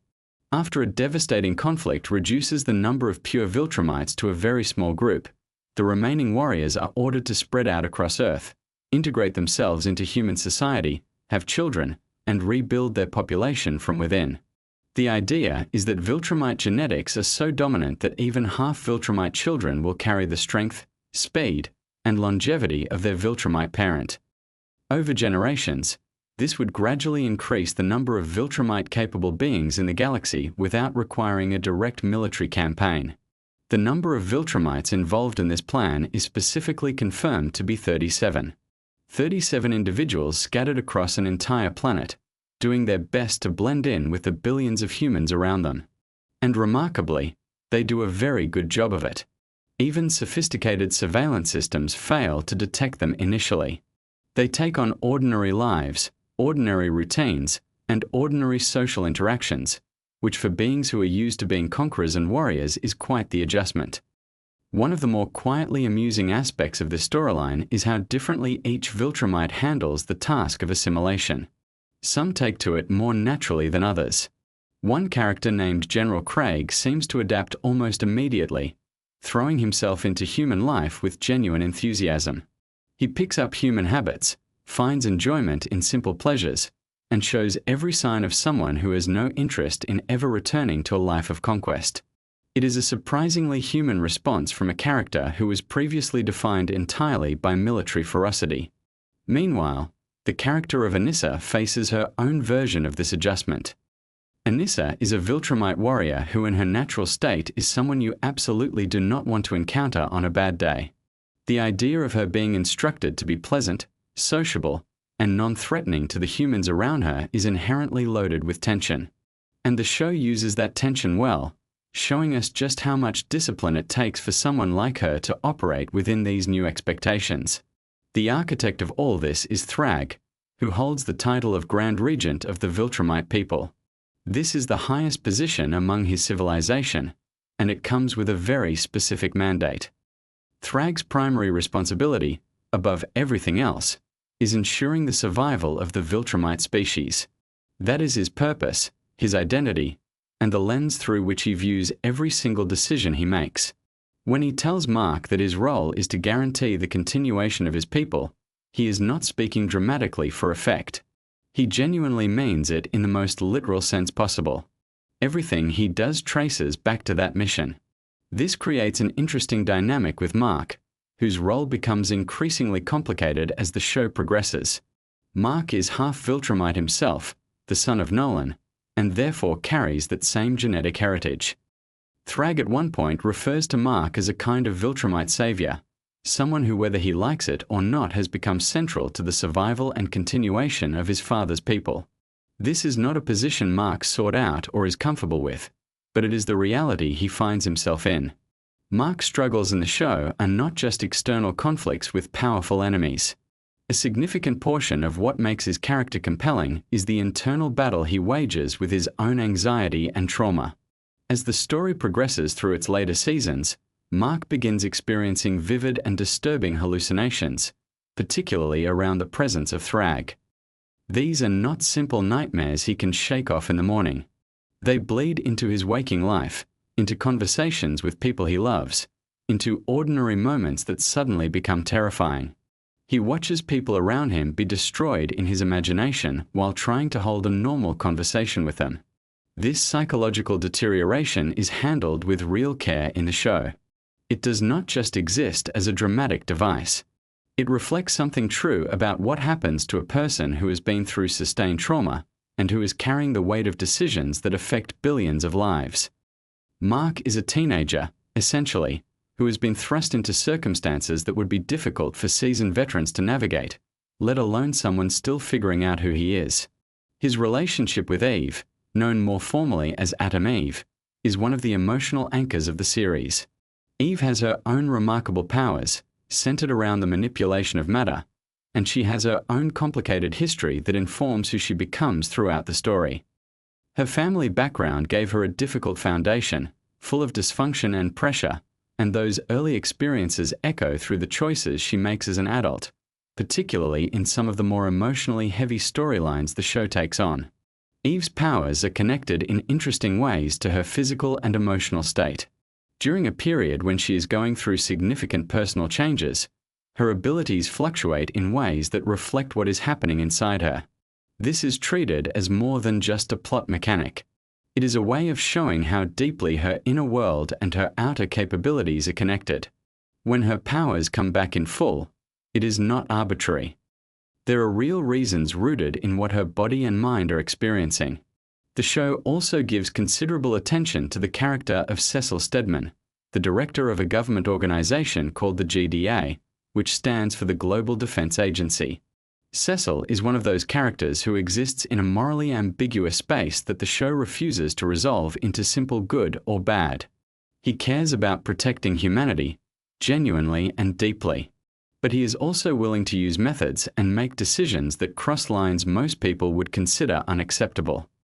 His relationship with Mark and with Omni-Man is built on mutual suspicion and occasional cooperation, neither side fully trusting the other, both sides needing each other anyway.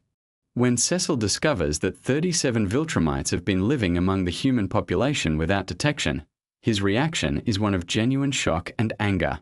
This is a man whose entire professional identity is built around knowing what threats exist and where they are. The idea that beings of that level of power slipped under his radar entirely, for an extended period, is both humbling and alarming.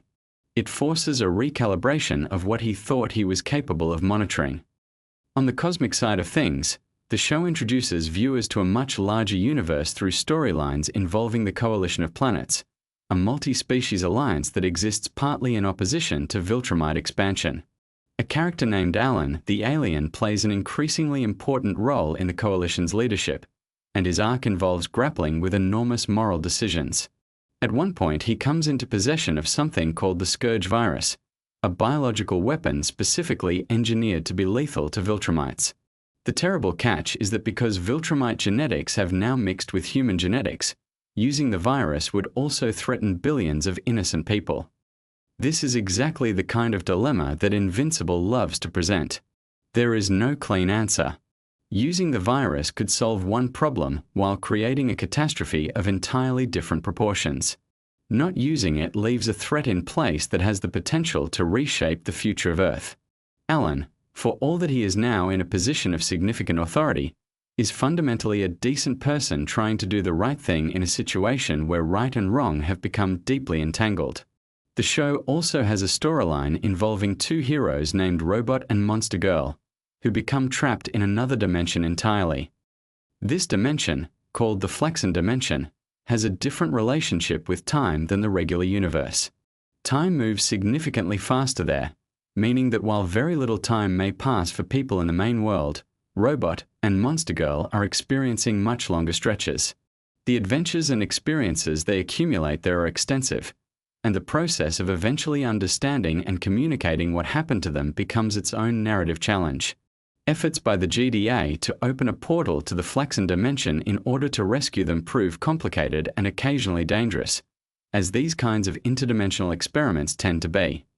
When a portal does open inadvertently to the wrong dimension and something very large and very alarming starts to come through, the decision is made to abandon the active rescue approach and trust that Robot and Monster Girl will find a way back on their own. Nolan Grayson, Mark's father, goes on his own journey of change throughout the series. His path from feared antagonist to something more nuanced is one of the show's longer arcs. He is not simply redeemed in a neat way.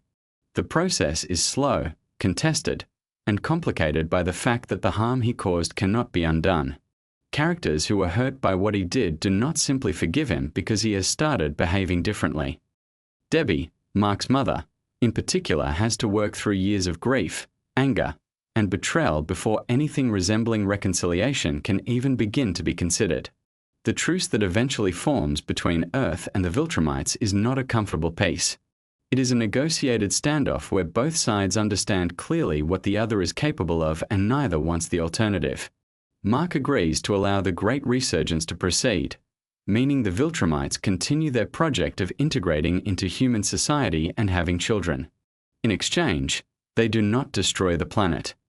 One of the specific conditions of this arrangement is that the Viltrumites will not intervene to help Earth if other threats arise, which, given how frequently threats arrive in this universe, is not a trivial concession. The show treats this truce with appropriate ambiguity.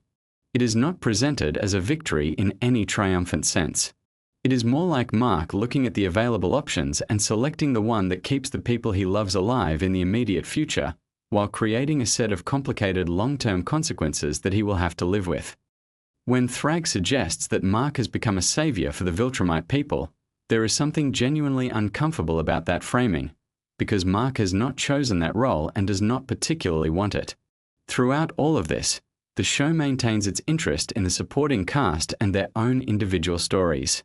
William, Mark's closest friend, has moments that ground the narrative in something more ordinary and relatable. The contrast between the cosmic scale of what Mark is dealing with and the more personal human concerns of the people around him is something the show handles with skill. Not everyone in Mark's life can fully comprehend the scope of what he is navigating, and that gap creates its own kind of loneliness. The animation style of Invincible is deliberately constructed to lull you into a certain sense of familiarity before it disrupts that comfort.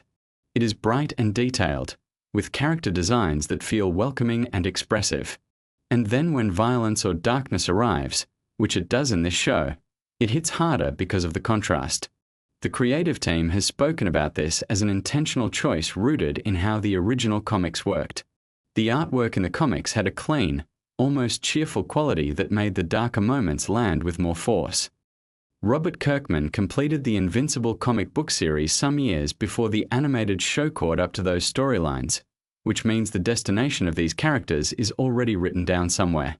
Readers of the comics know how things ultimately resolve for Mark, for Nolan, for Eve, and for the larger universe they inhabit.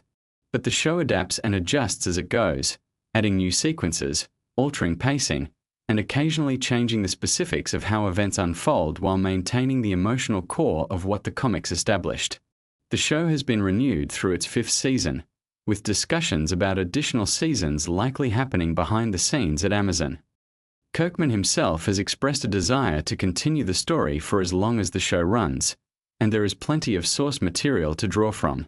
Beyond the main comic series, the Invincible universe includes many spin-off characters and stories that could theoretically be adapted or referenced in the animated show. There is also a long-standing conversation about the possibility of a live-action Invincible film. Kirkman has discussed this at various public events with genuine enthusiasm, though the timeline for such a project remains uncertain. The challenges of bringing Viltrumites and their level of power to live action convincingly are considerable, and the legal and logistical complexity of adapting material of this scale means that patience is probably required for anyone hoping to see it happen. For now, the animated series continues to be one of the most discussed superhero stories currently in production, drawing in audiences who might not have previously read the comics and giving longtime fans a chance to see these characters rendered in motion with full voice performances. So there you have it. The world of Invincible is vast, complicated, morally rich, and endlessly interesting to think about. Whether you are a longtime fan of the comics, someone who discovered the show first, or just someone who wanted something interesting to drift off to tonight, hopefully these facts have given you something worth carrying into your dreams. The universe will keep spinning, the Viltrumites will keep assimilating, and Mark Grayson will keep trying to figure out how to be both a good superhero and a good person at the same time. Sleep well, and we will be here next time with more fascinating facts to help you rest. Somewhere between the chaos of Omni-Man's first fight and the quiet hum of your ceiling fan, there's a perfect place to let your mind finally go still, and tonight, that place is the world of Invincible. Let us begin at the very beginning, which is always a good place to start. Invincible began not as a television show or a streaming series, but as a comic book. Robert Kirkman, the creator behind the story, launched the comic series in the early 2000s. At the time, Kirkman was a young writer making his way through the comics industry, and Invincible was his opportunity to explore the superhero genre from the inside out. The story centers on Mark Grayson, a teenager whose father is the most powerful superhero on Earth. For most of his life, Mark grows up in the shadow of his famous dad, waiting to see if he will inherit any abilities of his own. When his powers do eventually arrive, it feels at first like the beginning of a classic superhero story. But Invincible was never really a classic superhero story in the traditional sense. It was always something more complicated, more emotionally honest, and considerably more willing to go to dark and unexpected places. The comics ran for many years and eventually reached a satisfying conclusion, which is actually somewhat rare for superhero comics. Robert Kirkman wrote the ending himself and brought the story to a genuine close, something that fans of long-running comic series do not always get to experience. The entire run of the comic is available to read, which means that anyone curious about where the animated show is headed can peek ahead and get a sense of the journey that lies before the characters. The show adapts these comics with a great deal of faithfulness, though Kirkman himself has talked openly about the ways he uses the animated version as a chance to revisit and rework certain elements of the original story. As he has described it, there are things he wrote when he was younger that he looks back on with a critical eye, and the show gives him the opportunity to make different choices, to smooth out rough edges, or to expand on moments that felt underdeveloped the first time around. One of the most striking things about how the animated show handles its source material is how it balances large-scale spectacle with intimate character moments. The show is not afraid to slow down and spend time with its characters outside of the action. It wants you to understand who these people are, what they want, what they fear, and what they are willing to sacrifice. That emotional investment is part of what makes the bigger dramatic moments land with such weight. When something difficult happens to a character you have grown to care about, it genuinely hurts in a way that superhero stories do not always manage to achieve. Now close your eyes for just a moment if you like. Imagine the opening moments of the very first episode. A neighborhood, a house, an ordinary family having breakfast. Everything looks perfectly normal, almost aggressively so. That contrast between the mundane and the extraordinary is something the show uses brilliantly throughout its run. The quiet moments make the loud ones louder. The ordinary scenes make the strange ones stranger. It is a deliberate and effective creative choice that runs like a thread through the entire series. Mark's character arc across the seasons is one of the most genuinely compelling in modern animated storytelling. He starts out optimistic, earnest, and full of the kind of idealism that a young person discovers when they first realize they have the power to help others. He believes in a code. He believes that being a hero means not crossing certain lines.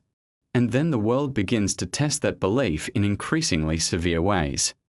Each season finds new ways to challenge his assumptions, to put pressure on his principles, and to force him to reckon with the gap between the hero he wants to be and the reality of what protecting people sometimes requires.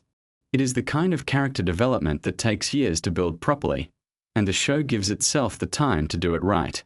The voice cast assembled for Invincible is genuinely extraordinary.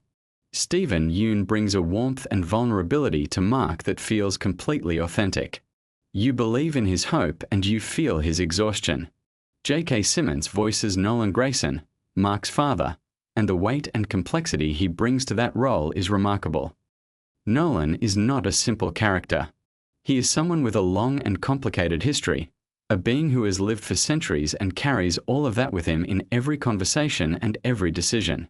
The way the show explores his relationship with his son, the layers of love and betrayal and eventual reconciliation, is some of the finest dramatic writing in recent animation. Sandra Oh voices Debbie, Mark's mother, and her performance is an anchor for the emotional reality of the show. While the superhero elements involve cosmic battles and alien empires and interdimensional conflicts, Debbie's story is fundamentally about a person whose life was built on a foundation that turned out to be something other than what she believed. Her journey is one of grief and survival and the slow, difficult work of rebuilding yourself after a devastating loss of trust. The show takes her seriously as a character, giving her storylines and development that go well beyond what the original comics provided, which is one of those deliberate additions that Kirkman has embraced as a way of enriching the story. The animation style of Invincible is distinctive. It leans into a certain kind of comic book aesthetic while also committing to moments of real visual intensity.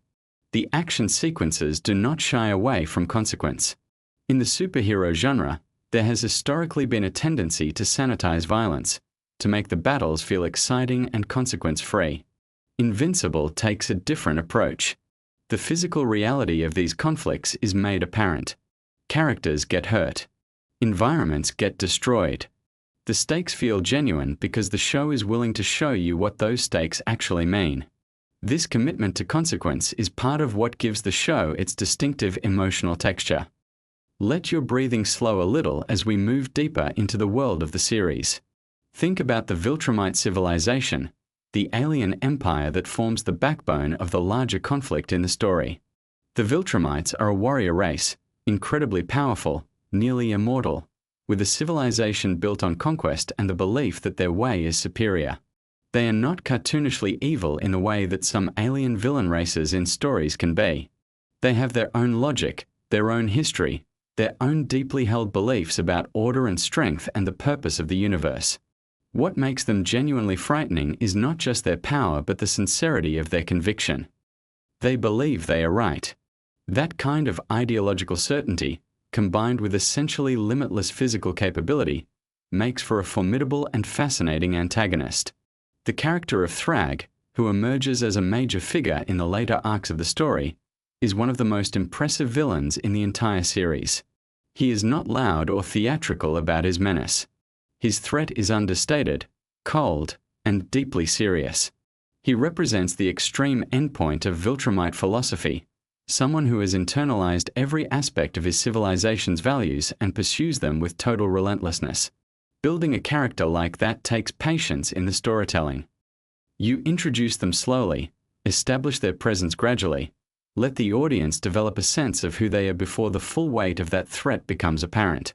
The show understands this and deploys Thrag with the care that a truly significant antagonist deserves. One of the interesting things about how the show manages its storytelling across seasons is the deliberate way it raises the emotional floor with each new arc. The Invincible War storyline that anchors the third season is an enormous event with consequences that ripple outward into everything that follows. When you come out the other side of something like that, the world of the story has genuinely changed. Characters carry the weight of what happened. The normal rhythms of life have been disrupted. Mark in particular wrestles with the moral and psychological aftermath of that conflict in ways that shape everything about how he approaches the next set of challenges. The show is interested in trauma as a real phenomenon, not just as backstory flavor, but as something that lives in people and shapes their behavior and their choices over time. As you settle more deeply into rest, let the familiar details of this universe wash gently over your mind. Think about Cecil Stedman and the Global Defense Agency. Cecil is one of those characters who occupies that morally ambiguous space that great storytelling loves to explore. He is not a villain in any simple sense. He genuinely cares about protecting humanity. But his methods, his willingness to make certain kinds of calculations, to treat individuals as expendable pieces in a larger strategic game, puts him in permanent friction with Mark's more idealistic approach to heroism. What makes the dynamic between them interesting is that neither is simply wrong. Cecil understands things about the world that Mark's optimism sometimes blinds him to. And Mark understands things about what it means to be a person that Cecil's strategic mind sometimes loses sight of. Their relationship is a running argument about how to be good in a complicated world, and it never fully resolves because it is not the kind of question that fully resolves. The show also has a remarkable ensemble of supporting characters who each bring their own textures and stories. Adam Eve is one of the most powerful figures in the series, with abilities that are genuinely extraordinary even within a world full of extraordinary abilities. Her personal history, her relationship to her powers, and her connections to Mark form one of the emotional cores of the show.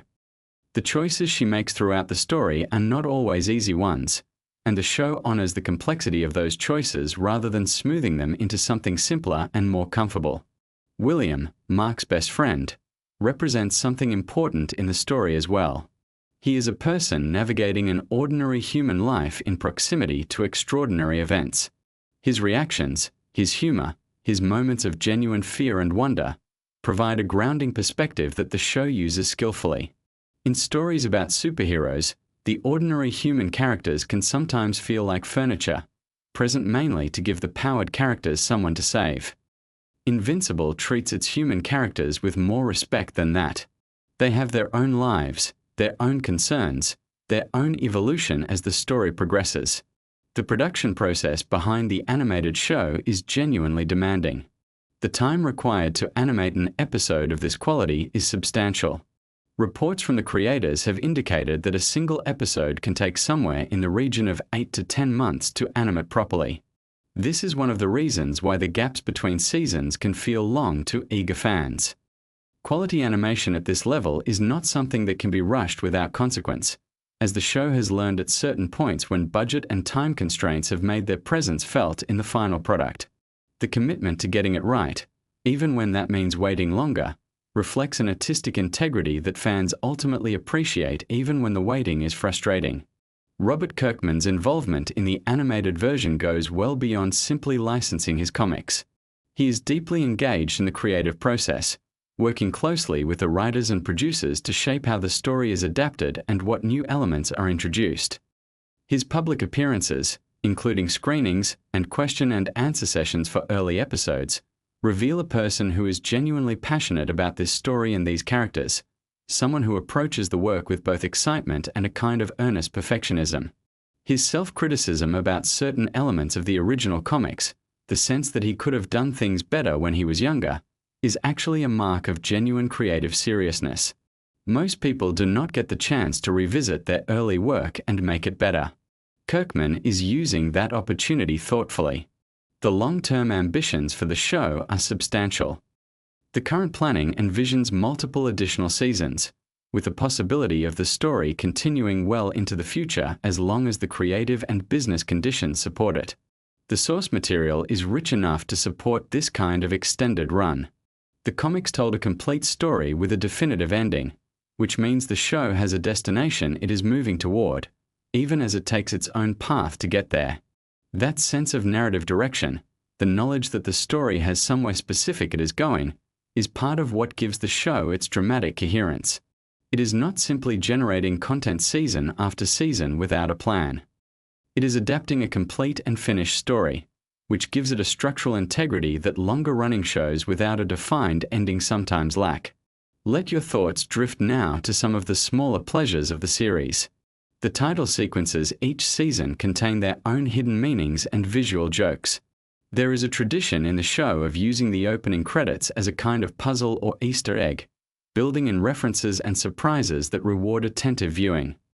The gradual revelation of what the title imagery actually depicts across a season is a playful engagement with the audience, an acknowledgement that the people watching care enough to pay close attention and deserve to be rewarded for that attention.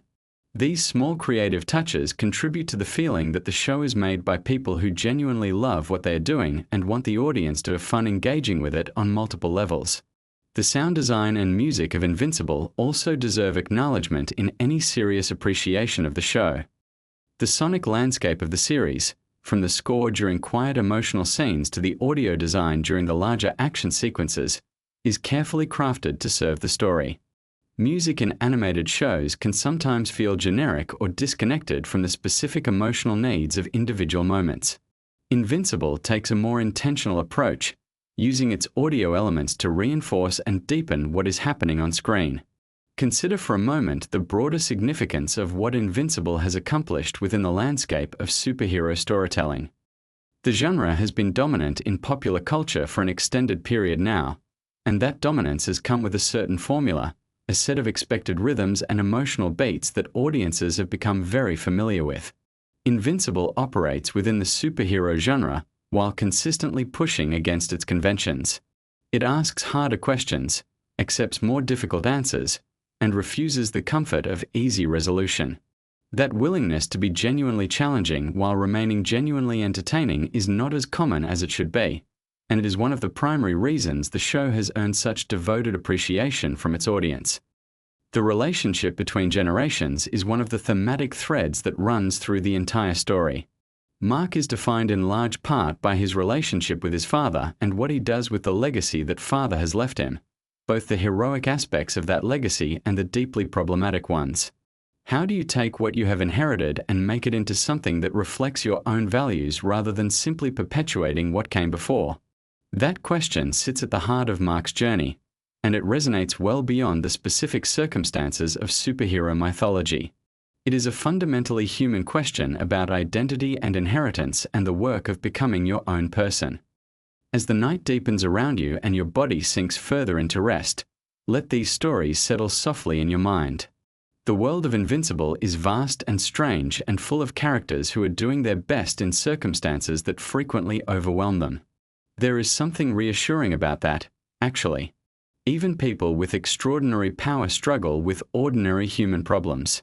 Even the most capable heroes have moments of doubt and confusion and regret. The show does not pretend that strength makes things simple or that having the ability to help means always knowing how to help. It sits with the difficulty honestly, and that honesty is part of what makes it such compelling company. Think about the moments throughout the series where unexpected kindness appears in dark circumstances. The small acts of connection between characters who might otherwise be enemies. The conversations that happen in the aftermath of conflict, when the adrenaline has faded and people are left with the human reality of what has happened. These quiet moments are as important to the texture of the show as any of its spectacular set pieces. They are the moments where the story reveals its heart, where you see what it actually values and what it believes about people and their capacity for understanding and change.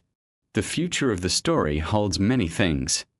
The Viltrumite War arc that lies ahead in the narrative is one of the most significant and ambitious storylines in the entire comic series. It represents a genuine escalation, a raising of the stakes that involves not just individual characters but entire civilizations and the fate of the larger universe. Preparing the audience for that kind of conflict requires careful groundwork, and the show has been laying that groundwork deliberately and patiently. When the larger confrontation arrives, it will have been earned. The live-action film that has been discussed in connection with the property exists in that interesting space of long-term Hollywood development.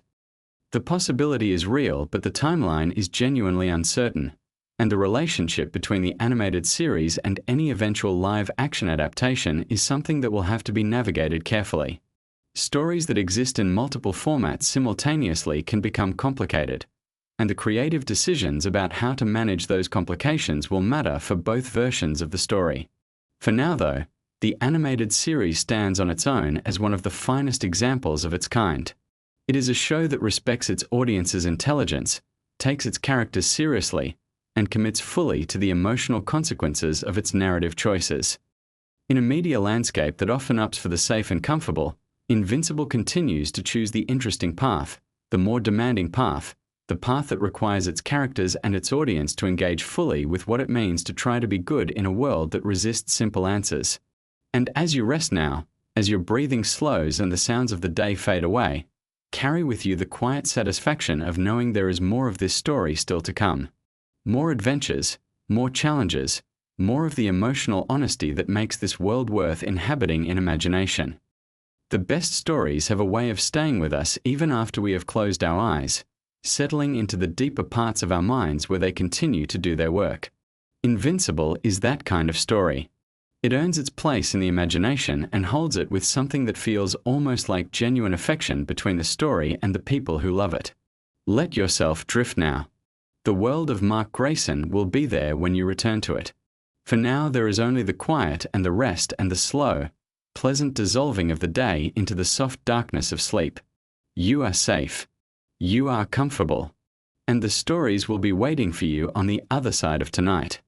The animation team behind Invincible spent years hiding secrets inside a show most people watch through their fingers. So let's slow it all the way down and find every single one of them. Invincible is an animated superhero series that premiered on Amazon Prime Video in March of 2021. It is based on the comic book series created by Robert Kirkman, the same mind behind The Walking Dead. The show follows 17-year-old Mark Grayson, a teenager who is just trying to survive high school while also figuring out that he is slowly developing superpowers. His father, Nolan Grayson, goes by the name Omni-Man, and he is essentially the most powerful superhero on Earth. Think of the strongest, most respected hero you can imagine, and that is Nolan. He has been protecting the planet for years, and Mark just wants to be like him. What makes Invincible so special right from the start is the way it handles expectations. For the first 20 to 25 minutes of the very first episode, it genuinely looks and feels like a typical superhero origin story. The colors are bright, the tone is upbeat, Mark is a lovable, awkward teenager, and everything seems cheerful and optimistic. The creative team behind the show did this intentionally. They wanted the audience to feel completely safe and comfortable before pulling the rug out from under them.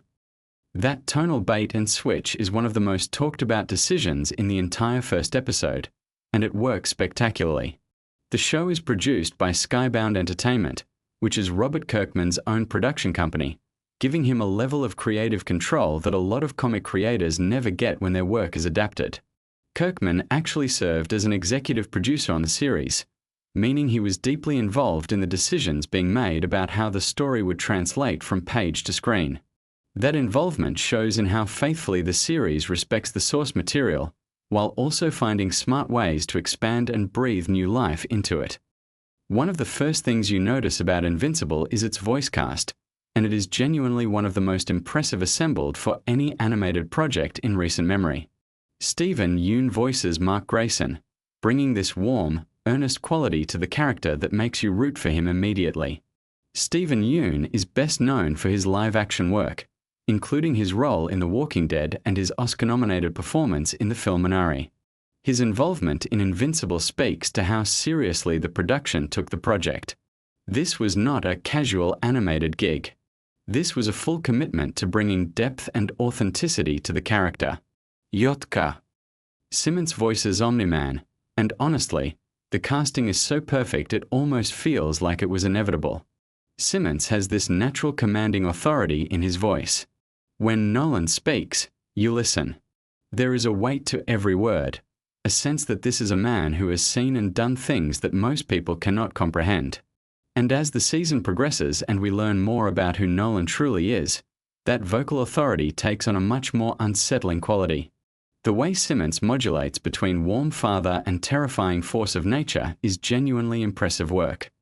Sandra Oh voices Debbie Grayson, Mark's mother, and her performance is quietly one of the most emotionally affecting things about the entire season. Debbie starts out as a fairly typical supportive mother figure, but as the season unfolds and the truth about Nolan begins to surface, Sandra Oh gets to do some extraordinary emotional heavy lifting. The audience feels every crack in Debbie's world through her voice alone, and that is a testament to both the writing and Oh's craft. The show also features J. Robert Oppenheimer. No, wait, that is the famous physicist.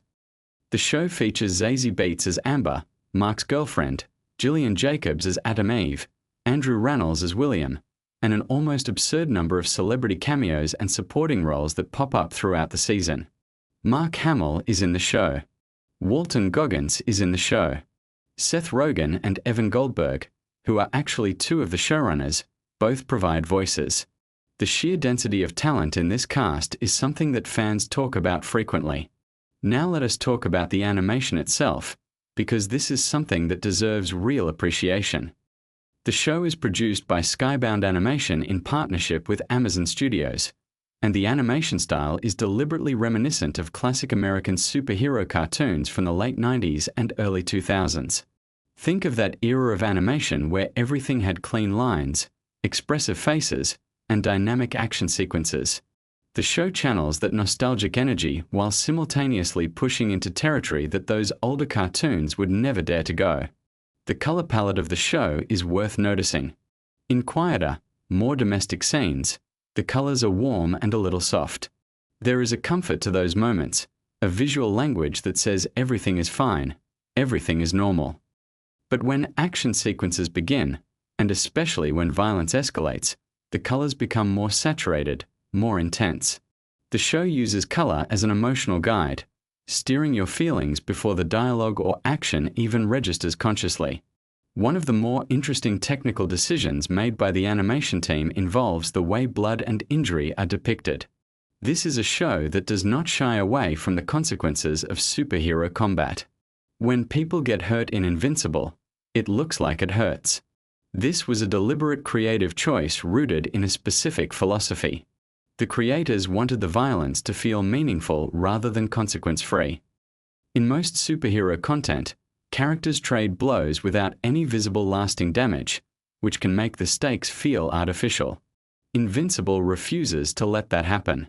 The show's first season covers roughly the first 13 issues of the original comic series, though with some adjustments and additions.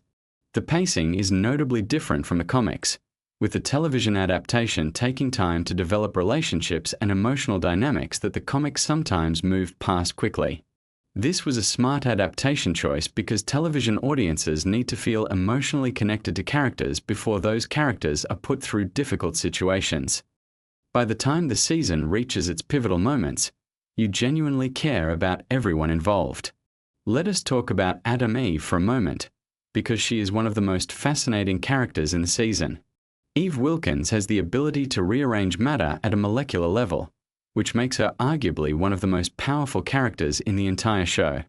She can transform one substance into another, create things from nothing, and theoretically reshape reality itself if she wanted to. But she was raised and trained by a government organization that encouraged her to use her powers in limited, controlled ways. The tension between Eve's extraordinary potential and the constraints placed on her by others is one of the recurring themes of her character arc. What is interesting about Eve is that her power, while incredible, is shown to have real emotional and physical costs. Using her abilities extensively drains her. There is a fatigue that comes with pushing her powers to their limits, and the show portrays this not as a simple weakness but as a reminder that even immense power comes with a price. This humanizes her in ways that make her far more compelling than a character who simply has unlimited capability.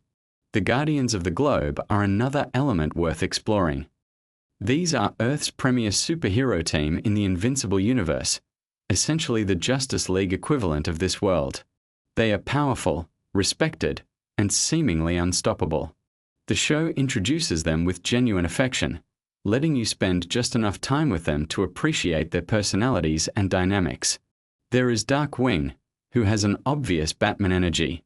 There is Green Ghost, War Woman, Aquarius, Red Rush, and the Immortal leading the team.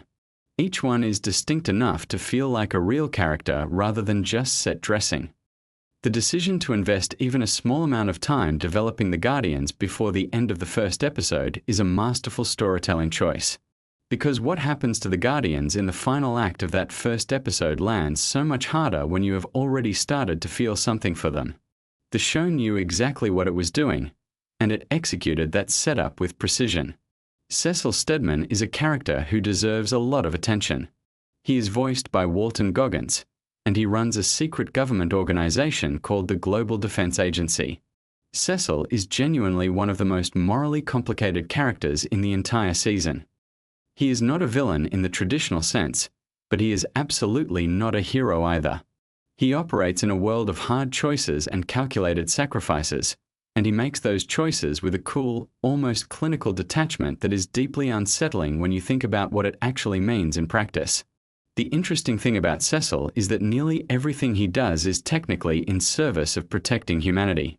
His motivations are understandable, even sympathetic in the abstract. But the methods he employs and the lengths he is willing to go to are the kinds of things that make you deeply uncomfortable. Walton Goggins brings exactly the right energy to this role, that particular flavor of charming menace that he has deployed to great effect throughout his career. There is a character named the Mauler twins who appear in the season, and they are a fascinating creation. They are clones who have lost track of which of them is the original. Each twin believes himself to be the genuine article and the other to be the copy, but neither can actually prove it, and they have essentially given up trying to resolve the question. What is wonderful about this detail is that it says so much about identity and selfhood in just a few words. The Mauler twins are comic book villains, but that one character detail elevates them into something that touches on genuinely philosophical territory. The show handles the theme of legacy with remarkable sophistication throughout the season. Mark is not just trying to become a superhero. He is trying to become his father. He wants to earn the Omni-Man name, to live up to the standard that his father has set. Almost everything Mark does in the early episodes is filtered through this desire for paternal approval. He trains harder because he wants his dad to be proud. He tries to understand his powers because he wants to share something meaningful with Nolan. That emotional drive is the engine of the entire season. What makes this so effective dramatically is what happens when the object of that admiration is revealed to be something else entirely.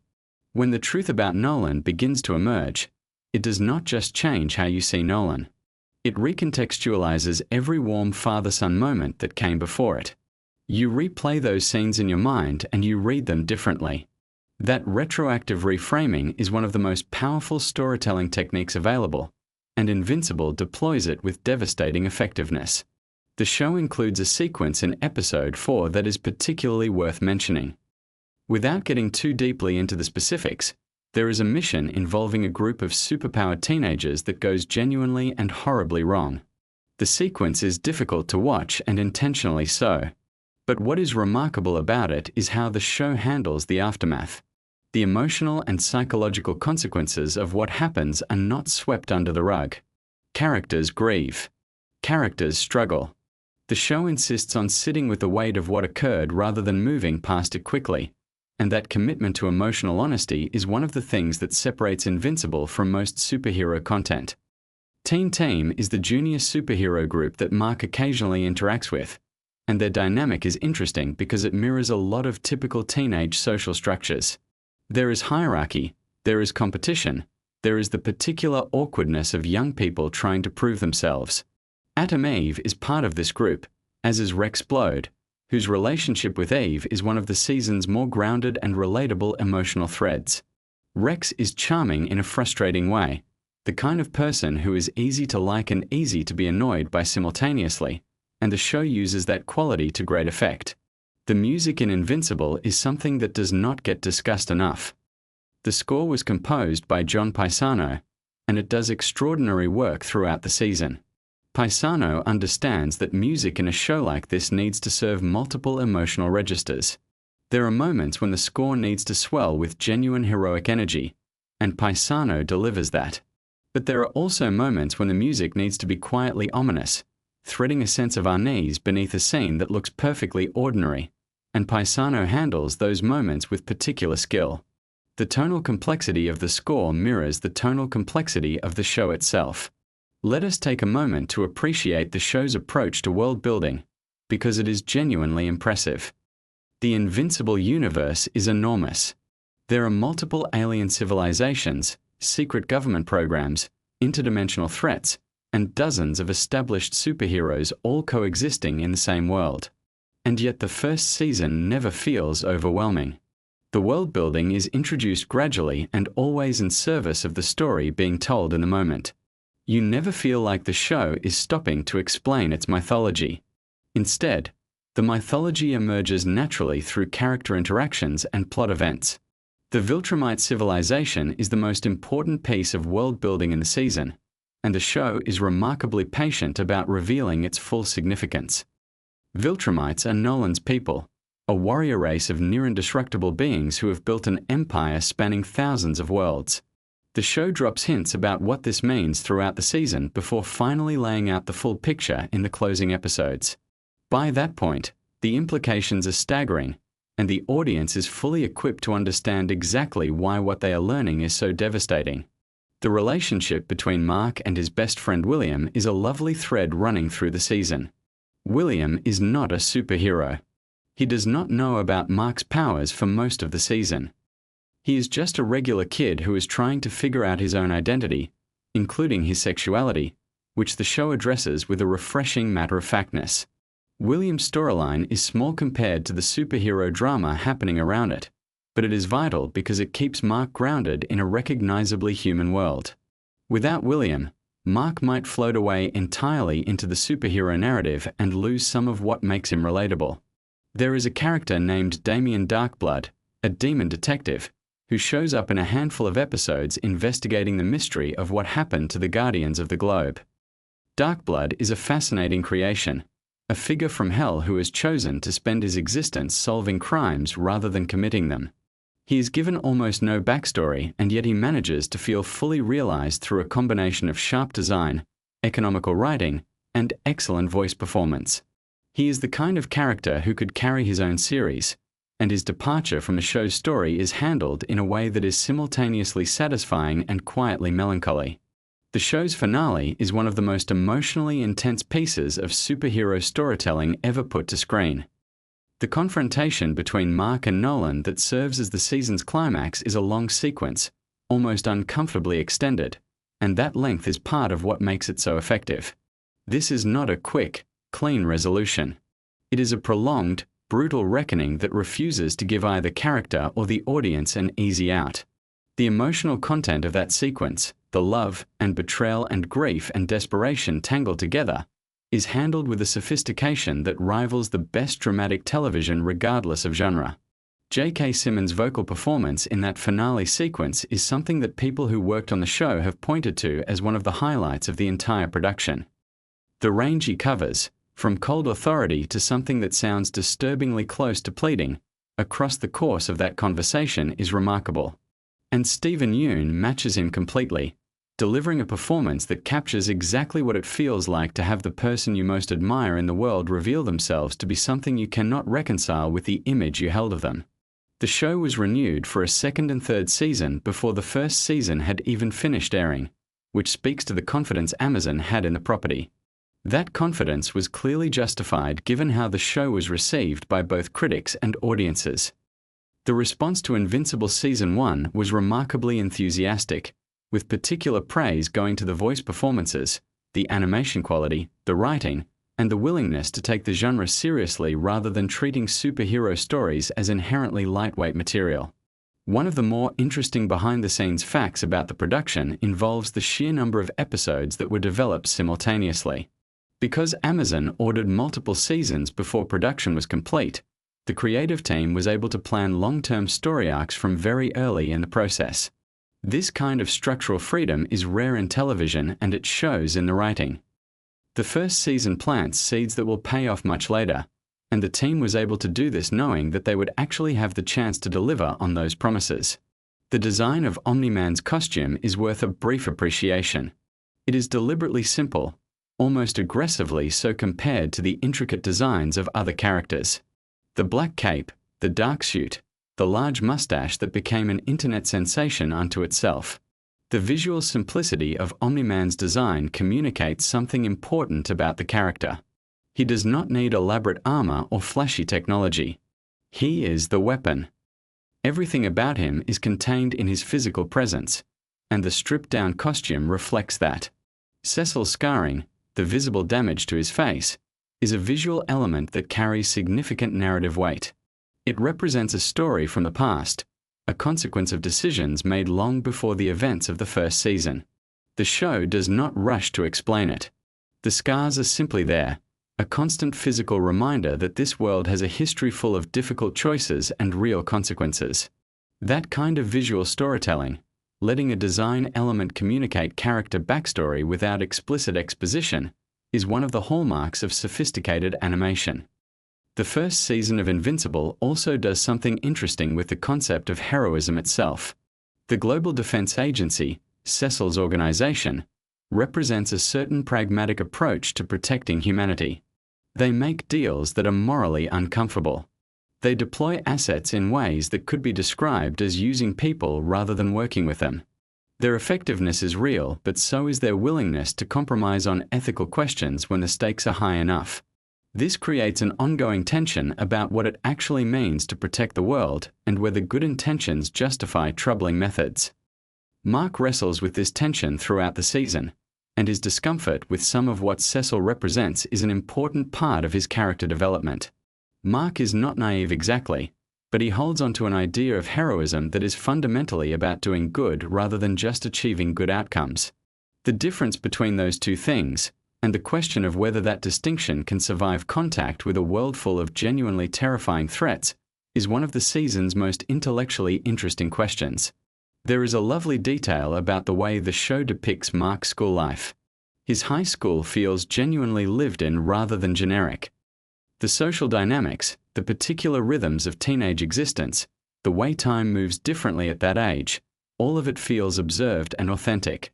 The creative team clearly believed that the superhero elements of the show would only matter as much as the human elements beneath them, and the effort put into the high school setting reflects that belief.